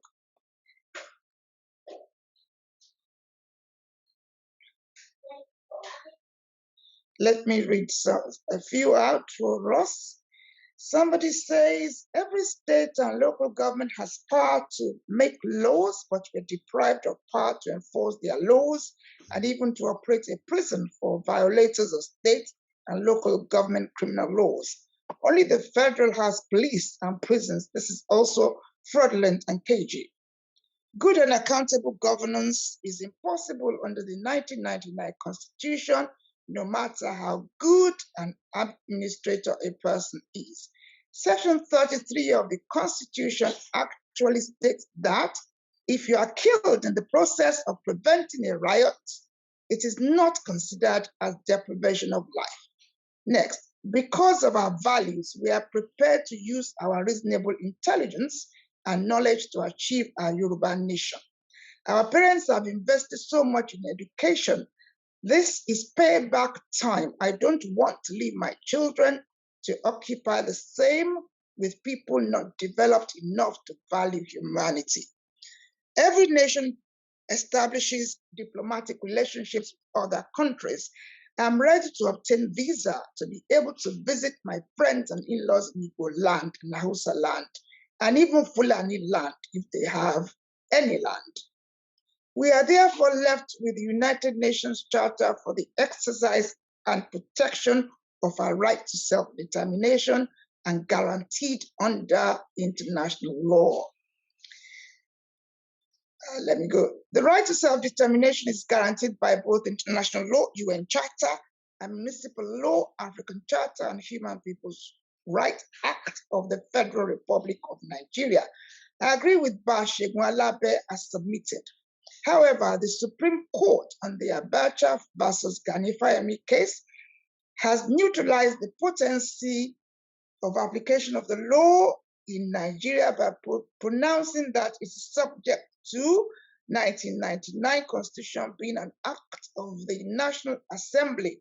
In essence, the domestication of the African Charter has brought it under the Constitution, the hierarchy of laws in Nigeria.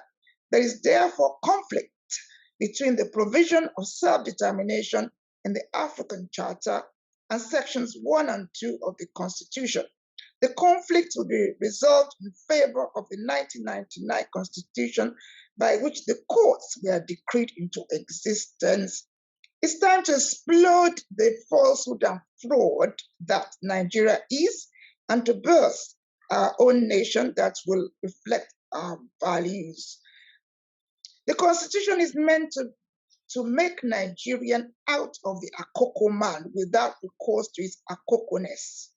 It seeks to make a Nigerian out of an Igbo man without recourse to his Igbo-ness. It can't work. The Nigerian identity is one that doesn't have any philosophical construct backing it up. How did it come about? It was the name given to the British property that is in West Africa. The only person that the name Nigeria means anything to is the British government, whose property it is. For the people so-called Nigeria to earn their dignity and right to live based on their cultural and traditional philosophical foundations, The brilliant minds of the indigenous ethnic groups must begin to compile what their own country will mean to them. To define our own identity now is the work ahead of us. Ẹran tó bá járìn ajẹgbẹ́, the loss of ọmọlúàbí is due to living under one roof with savages. This is a highly educative interaction. Nigeria has destroyed and will continue to destroy the Omoluabi values. Values are attached to and identify with peoples, but the peoples within Nigeria are not recognized as parties to the constitution by the same constitution. Nigeria is up for grabs by whoever can muster the force or resources to take it over and sustain it. Nigeria, as sustained by the 1999 Constitution, is not meant to last for long. It only awaits awareness by any of the peoples caged by the Constitution in Nigeria to exercise their right to self-determination, and I believe the time is ripe now. The structures, federal, state, local governments, and the organs, legislature, executive, and judiciary are creations of force, not by agreement or consent of the peoples whose existence have not been recognized by the Constitution. Unfortunately, the 1999 Constitution cannot create new values. It's been sustained by force. The foundation of Nigeria and the 1999 Constitution is force. The military took over government by force and decreed the Constitution and Nigeria into existence artificially. Brilliant speech, Mr. Okenla, well spoken. Mr. Okenla spoke well. Well said, Mr. Okenla. Thank you for speaking truth to the Nigerian issue. Nice speech. The NSAS protest is an eye-opener. We are hopeful that things will get better. Nigeria will be great again. I am a PhD student in the UK, and my project is on Nigeria. It will be well. Hope this will be a global project to reach out to Nigeria and the world. Thanks for this great awareness. Millions of Nigerians have been ripped off by the colonial masters and the imposed fraudulent constitution. Hope this information can be communicated to all Nigerians to uncover the veils that was used to cover the destinies of brilliant and blessed people of Nigeria. Yoruba, Igbo, Edo, Ijo, Tiv, and Jukun, etc. I have written a book. Another one, Ekwo Jumoma, Ekaro. Now, I think we've got there. Alagbadelu Ogun, you've got a couple of questions there. There's one major one. Is this 99 Constitution a builder or a destroyer? Now, who is going to tackle that first for us? And I think that's the one I want everybody to briefly comment upon before we say goodbye for this session. Until next time, when we meet to talk about the Middle Belt. I have a panel of very interesting guests waiting. The Middle Belt and the future of the Federal Republic of Nigeria. By the way, all of them are from the Middle Belt. So over to you. The questions that we are holding. Who is going to tackle this? Maybe let me start with learned gentle lady, Tino Akishola. Over to you. Couple of questions there. A builder, a destroyer, the 1999 Constitution. Erelu, I didn't know you would start with me, but I'll go. I would say that depending on where you're sitting on the table, and depending on how you look at issues, you know, a glass cup may be viewed as empty, half empty, or half full. And I say that because I will go back to what I was trying to present so I can warm up to that question. Is it a builder or a destroyer? It could be a builder. And when you're talking about a builder, you're saying that, okay, this is the essence of the foundation. and then we'll build on it. What are we building on it on? We're building a house. What type of a house? How has it been defined? The blueprint, who is doing what, and all that.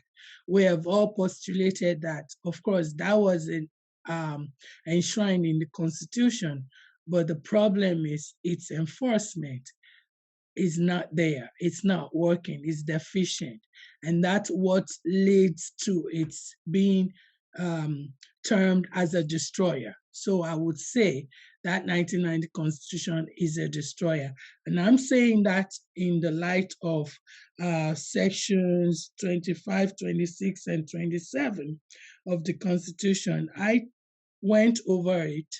This talks about eligibility, Nigerian citizenship, right? Who is a Nigerian? How can you know who a Nigerian is? And I would read it. This is what my thoughts are actually. So, Nigerian citizenship eligibility. Every person that's born prior to 1960, this is section 25, and I'm going to touch on A, B, and C.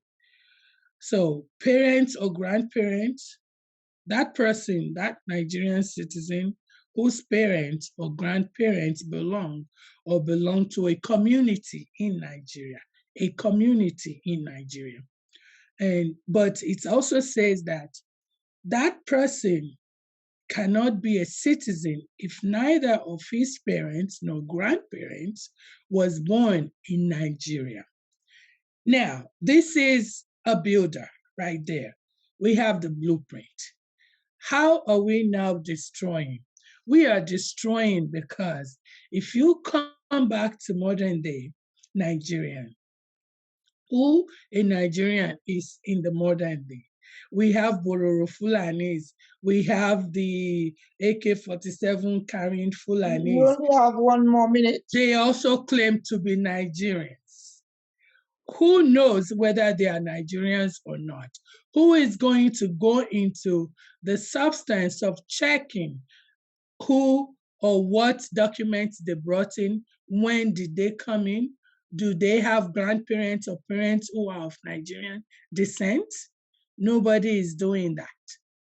And that's why it will be a destroyer for me. On that note, I want to share Modupe Pupo, Ìyáàfin Akínsọ́lá, beautiful. Modupe Goni, Pe Darapọ̀ Mọ́ wa lónìí. I'm sure I'll be bringing you back like Oliver Twist in due course. Thank you. Let me go straight to another panel member who wants to last thought and answer the question. So basically, I'm asking the question: 1999 Constitution, a builder or a destroyer, and your final thoughts. Let me go to Mayowa Ayodele. Let's see where we're at with him. Over to you. Learned gentleman, Mayowa Ayodele, are you still with us? Yeah, I'm with you. You go read my mind. Yes. I will say that the Constitution, if you look at it, because the truth lies in small details. I will make reference to section 15, so 3A and B, where it is stated that it is the duty of the state, the government, to secure residence rights for every citizen in the Federation. How is it the government business to secure residence right for every citizen? Can anybody genuinely interpret that and not juxtapose it with what is happening right now with the Fulani all over the country? Because when you look at other sections of the Constitution, section 33, 34, 35, and so on, we have right to free movement, free association, free religion. So why is it my government business to settle citizen in every part of the country. Because that's what he says here. And if you can read with discernment, you can tell that this is a destroyer. In America, it's not the business of the government to secure resident rights. For me, I choose where I want to live, and I'll buy my own property, and I live there. But in this constitution, which is governing our government, which is governing our existence, it is clearly stated that the government of Nigeria will be involved in making sure that particular citizens or every citizen are settled in. So that is a destroyer, right? Thank you. Thank you very much indeed. I don't know if Alagba Olasupo Ojo is still with us. Mbolewa, Moripe want to keep me at some point. Are you still with us? A few minutes to answer that question. If not, let me go straight on to Bashegun. Very, very briefly, is the 1999 Constitution a builder, a destroyer? Don't campaign for us to go to United Nations. I mean, question continue. That's fine. But I mean, you have realized that what I tried to do in my presentation is to see how we can build from the 1999 Constitution. That although I accept that it is a fake, but because that's what we have at the minute, what I was trying to do, or what I tried to do, actually the topic I put down was strength of the Constitution and future of Nigeria. And what I was looking at was the only strength that I saw. No, I want you to answer the question, a builder or a destroyer, and just one reason, so that I can go to the next person. Yeah. The builder point of it, because everybody's going to talk about the destruction. The builder part of it is the fact that the African Charter is included, which was why I was asking the learned people to look at what my interpretation and tell me whether I'm wrong. Thank you. Thank you very much indeed. Who else have I still got here? I think it leaves me with, I'm sure it leaves me, Ogedengbe sends his gratitude for the session. Alagba, let's have a look. Let me go straight on to the only person that will be left to mop up the whole session, and that is the keynote guest speaker of today. Over to you. It's over to you now.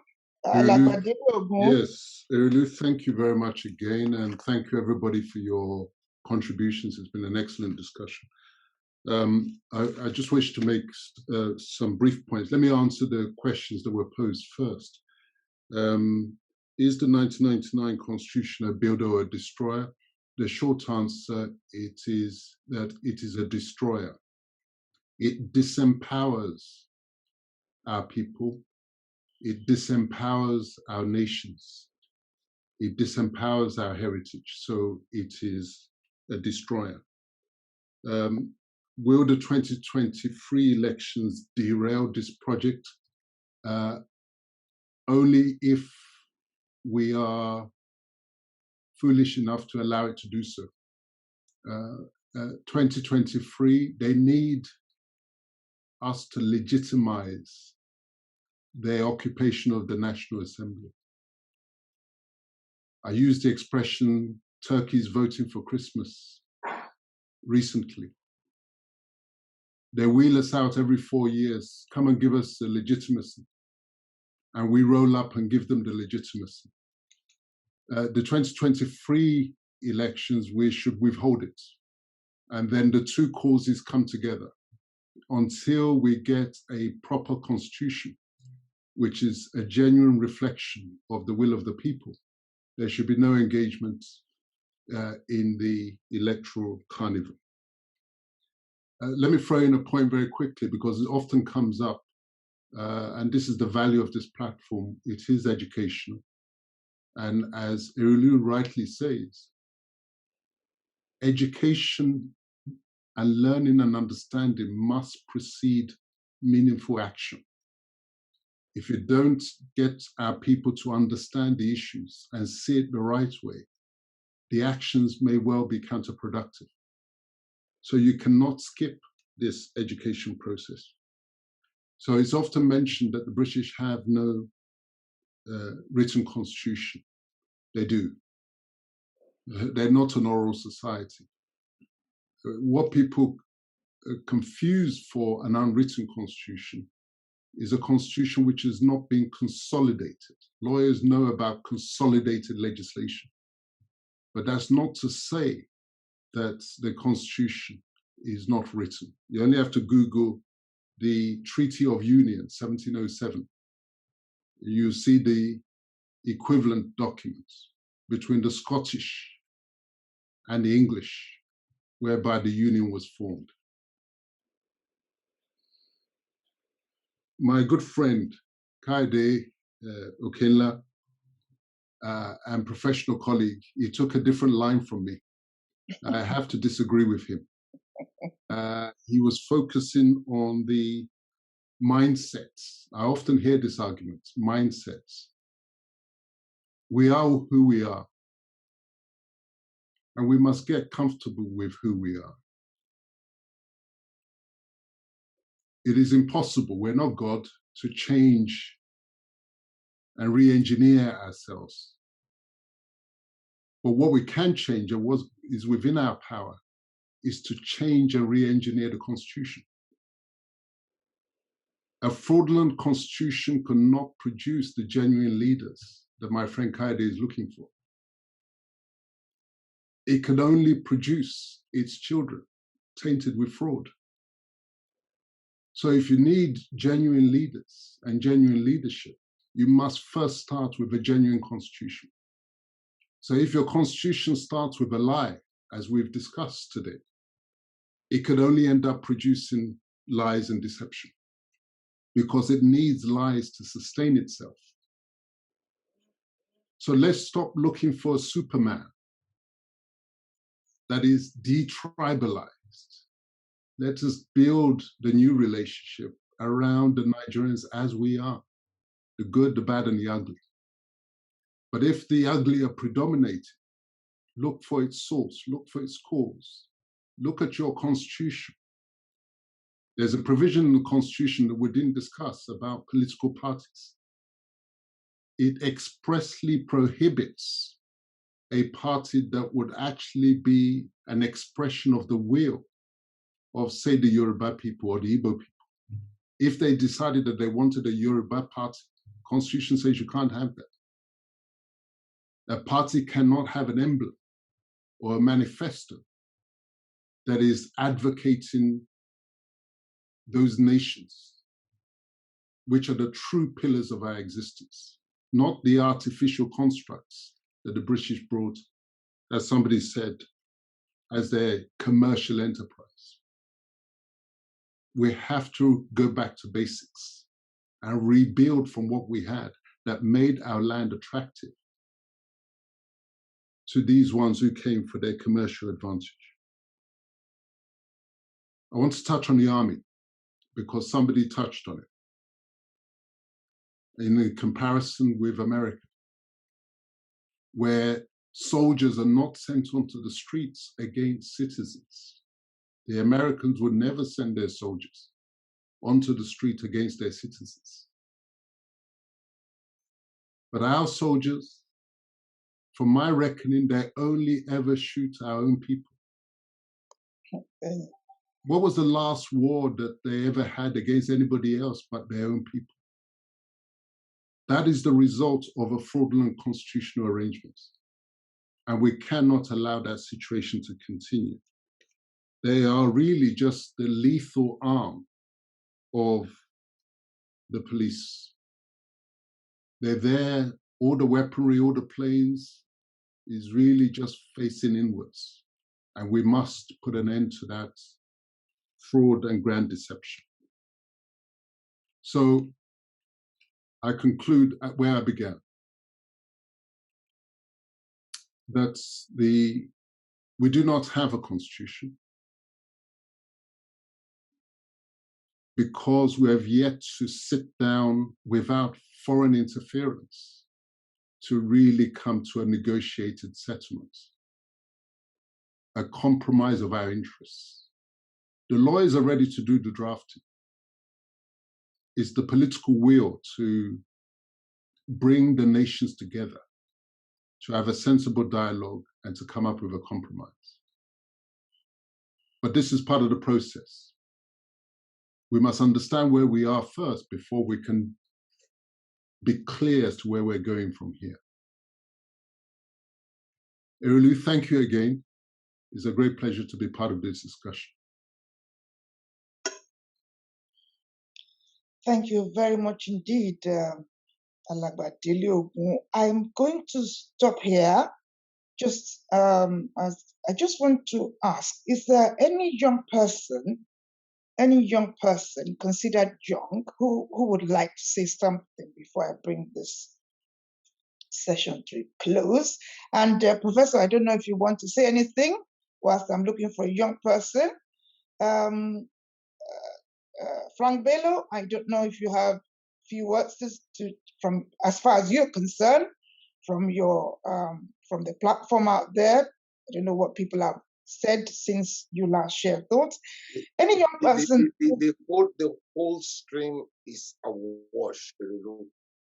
Wow. Bloody awash with comments all over the world. Thank you. Thank you very much. Any young person in the audience who want to share thoughts? Anybody? Nikki Raw, over to you. Thank you. Please unmute yourself. Yeah, good afternoon, everyone. And I hope you can hear me, Martha, Agbakolito, Lile Oduduha. I greet my mothers in the house, my fathers in the house, as the youngest person in this Zoom meeting, this platform today. Can you hear me, Ma? Hello? Hello? We hear you loud and clear. Okay. Concerning the constitution, I've been in the mix since 11:30. I'm presently still in the mix. I heard everything. And one thing I want to chip in is, to me, I really don't believe constitution exists. Àwọn Yorùbá máa ń sọ wípé ìlú tí ò bá sófin kò sí ẹ̀ṣẹ̀. And that's the reason why every organization, everybody has a constitution to guide them through. And the 1990 Constitution of Nigeria has stand as a weakness to the Federal Republic. I will put it in that way. And again, Martha, what really I really want to say here is the Constitution has stand as an agent of peace into the Federal Republic, because part of our Constitution said everybody has an equal right. Nobody is above the law. Okay.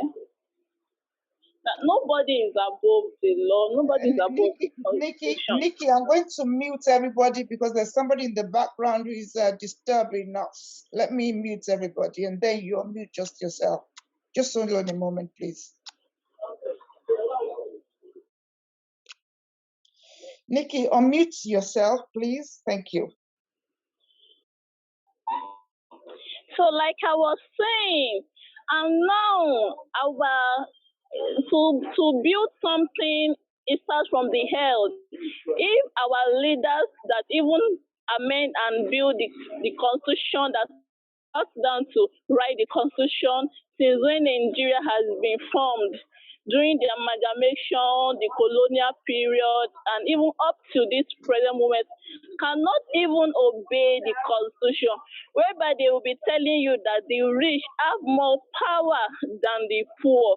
The poor are like, we are the less privileged people, I mean the poor, the masses are the one even obeying the constitution, whereby those people who even sat down to write the constitution are not obeying it, whereby we see the rich man, the son of the president, the governor, even doing something that is offendable to be punished, and whereby they will say because he is a son of this person, is a son of this person, he or she will never be punished. Whereby we see in a way that they will be asking you, it is common to everybody. The next thing they will have, if you are a son of no man or no person, they will just commonize as if you are not even in Nigeria, you are not even part of the Nigeria. I cherish our traditional very well. Like one man was speaking about the traditional religion stuff of a thing. Like I began to find my interested in it due to the issue of Nigeria, about our before British came and introduced the Christianity and Islamic. Nigeria has been very, very peaceful. Like everybody is going against what the law is saying. Now we believe that the grace cover everybody. We can shoot anybody we like. We can anybody we see, nobody will query them for as far they have the license to do everything we want to do. And we are here shouting the 1990 Constitution. Is it even really working again? Is it even having a good effective of even making Nigeria a way forward? So, sir, if there would be an answer of maybe, we can't say the constitution should be amended now again because everybody is just doing the constitution based in suiting them. Like thank you. It's going to go to the Bible of what is going to preach to them. So I really don't know how we can, in a way that even the son of nobody can become somebody, the son of this and that can even say, okay, this is what I'm doing that I should be justified for. If the right people who made the constitution, if they should do something wrong, I think they should be punished for it. In our culture, whereby everybody is above, nobody's above the law, like I would say, is a lie. We have a lot of things that we even the thank you very away. much indeed. Thank you very much indeed, Nikki. Now, I think we come to the end of this session. Let me remind everyone that we started with the intention to address three key areas. First of all, the question of unity of Nigeria, whether it is negotiable or it isn't. And we also decided we wanted to look at the strengths and weaknesses of the 1999 Constitution, and especially with its capacity to find a worthwhile future for the Federal Republic of Nigeria. Let me emphasize, this particular platform is for education. I thank everyone who has joined me worldwide. I've received a lot of comments. Thank you very much for them. It's been a wonderful experience for myself. Let me start by thanking Liberty Media Communications. Thank you very much for always being here to ensure that the world is able to tune in to listen to information essential for the development of the mind, so that whichever action one takes, that will be from a very informed point of view. Someone will say this platform is one of a seed sower. The seeds have been sown. I pray you'll be able to use those seeds. The seeds have been sown, and hopefully they are germinating and you'll be able to use that. I want to thank all my guest speakers of honor for today, starting with Dele Ogun, based in London. Thank you very much. You're always a very popular guest speaker for Agbaku Nitonile Odua. I'm very, very grateful for your readiness to always rise up whenever I call upon you. I'm very grateful for your time. I want to again thank Fitino Akinshola. When this idea of constitution came about, I think a lot of energy put into it, and thank you for your assistance in fishing out those that one needs to pull in from the United States of America. I particularly wanted United States of America to feature because the people talk so much about the British. You have got American presidential system. Sort yourself out. That's the system you've got. You haven't got British parliamentary system. Sort yourself out. The American presidential system is the most corrupt system. Please go and sit down and think about it. The recent election is an example for you. We will never in Britain find some president sit there and refuse to shift himself. Please. What we have got in Nigeria is what I call stock and borrow importation of a system that hasn't been of value to first as a monarchist. And I haven't heard anything else talked about the monarchs. I'm a monarchist. The presidential system has no regard for the representatives of our ancestors. Or balonile. Because in the United States, they don't understand our language. They don't, and they don't want to. In England, we do. In the United Kingdom, we do. Her Royal Majesty, Queen Elizabeth II, is the supreme authority over that nation. So there's a big difference between what the British left you with and what you have now turned yourself to be. So, for goodness sake, stop complaining about the British. Sort yourself out. The British granted you independence. Don't bring your wahala down here anymore. Take yourself to the United States. That is the culture by which you have imposed a system on yourself. Sort yourself out. Because unfortunately, the American presidential system is not understood by an average Nigerian politician, not to talk about an elector. I did a research on this.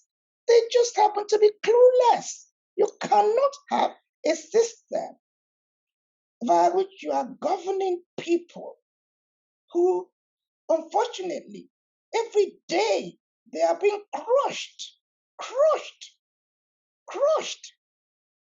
to almost non-existent, crushed. So let's be very clear with each other. American presidential system has been of no use to that nation, of no use, absolute destruction. I'm not necessarily saying that the parliamentary system, the Westminster parliamentary system would have been much better, but it would have had regard for our monarchs. Any system that has no regard for our monarchs, that has turned our monarchs to the inferior of some local government chairman, is absolutely ridiculous. A system which means when a governor enters a hall, the uppers will have to be on their feet. Rubbish! Get rid of it fast. Yobaniwa, system. That system has no regard.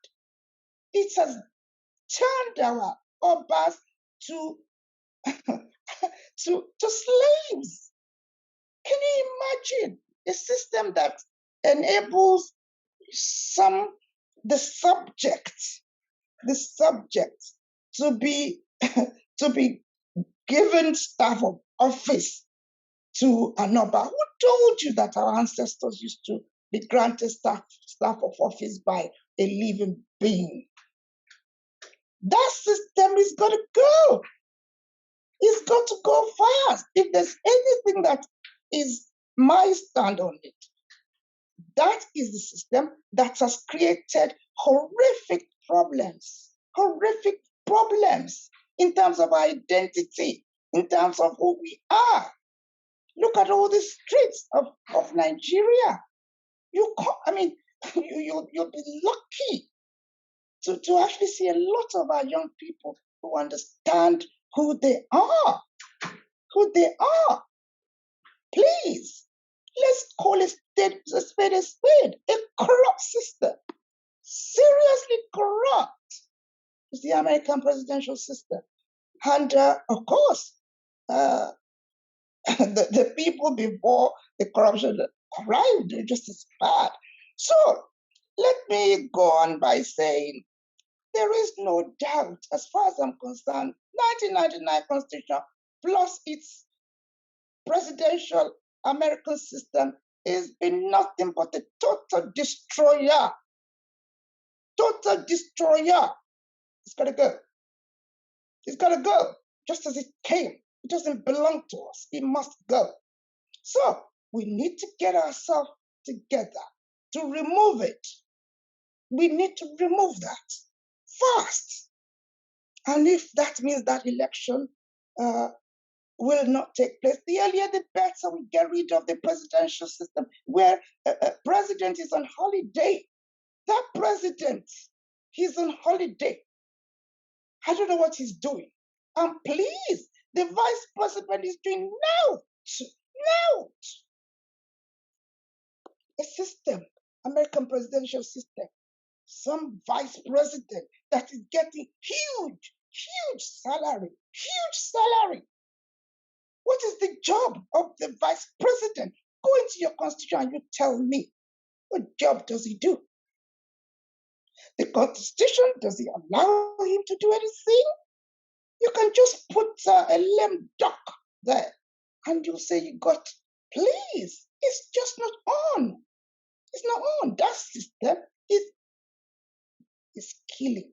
And it is the American presidential system that is killing. So the earlier you get to White House to tell whoever is there now to come and pack his system and take them back, the better. At least we can go back to where we belong. For our dear Papa Awolowo left us with a different system. We didn't negotiate American presidential system. It doesn't fit us. It doesn't belong to us. It's one major reason why we've got problem in that country called Nigeria. Forget that it is a British project. Are you the only, is Nigeria the only British project? Go to United Arab Emirates. Very rich, they're getting on with their life. When the British left, they just changed to constitutional monarchy. Finish. Now, go to Qatar. Likewise, Qatar went to absolute monarchy.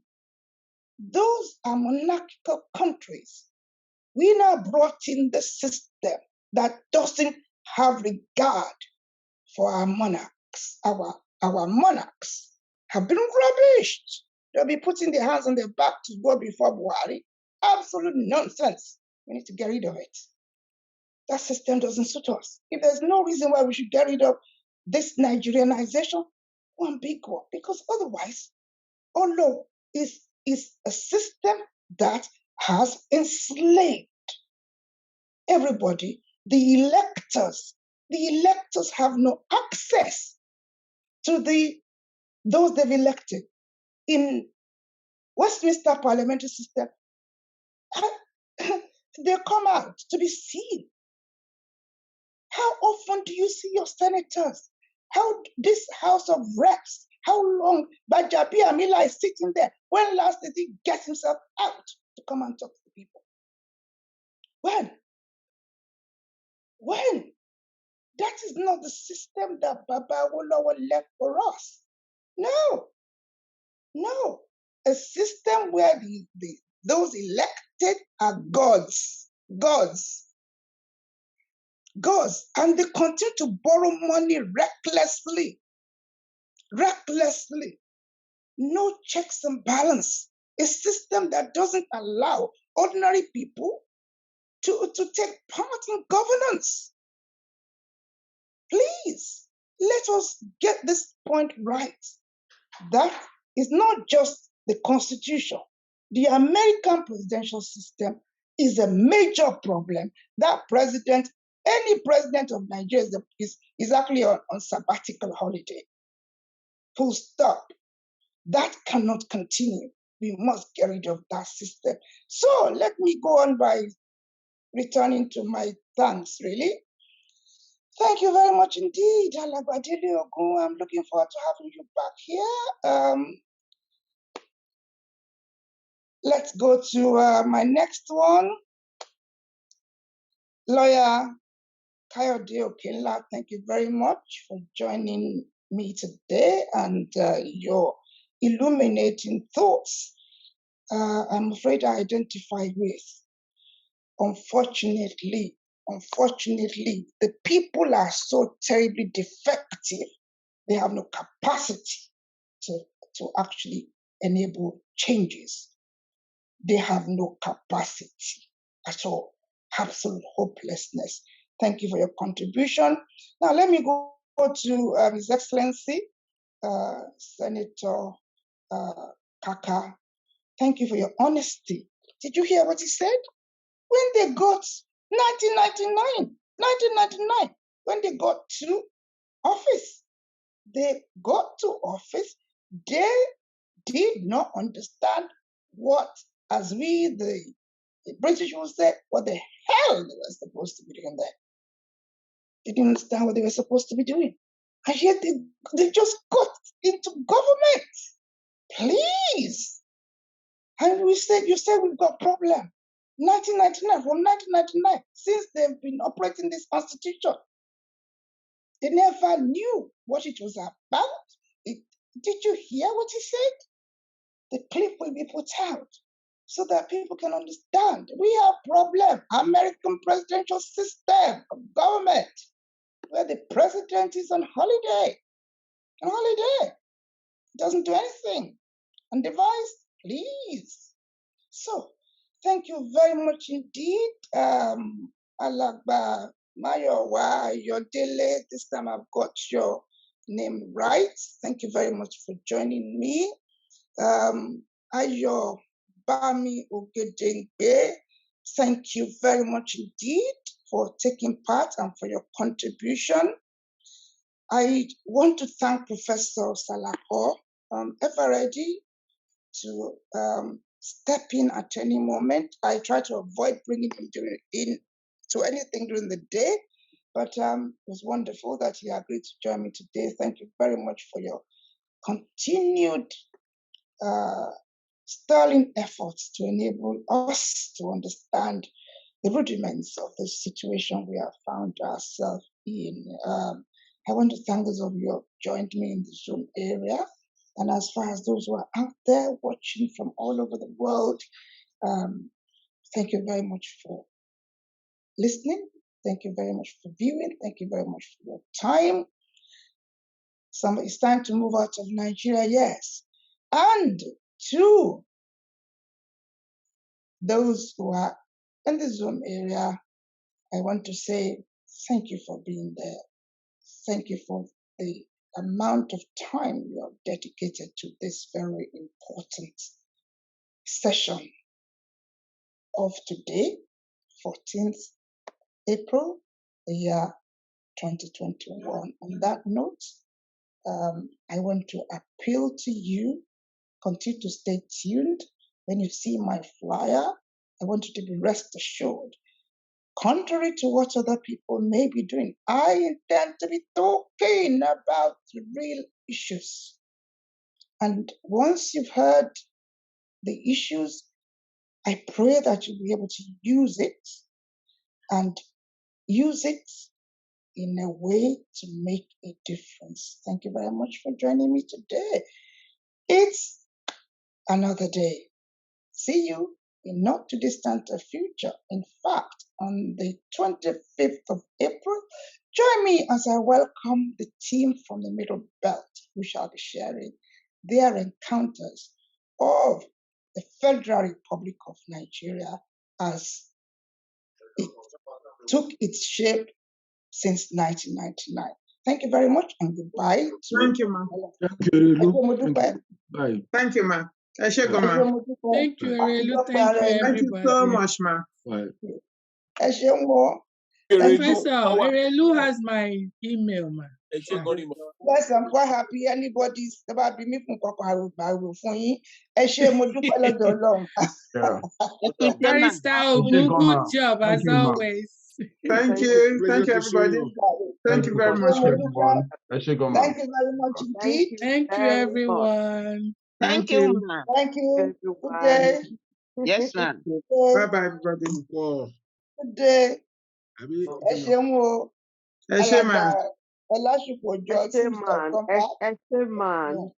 Thank you, ma'am. Wish you well. Thank you.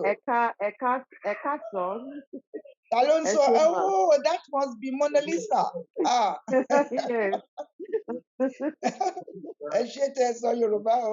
Delighted for a change. Thank you for joining me. Take care. All the best now.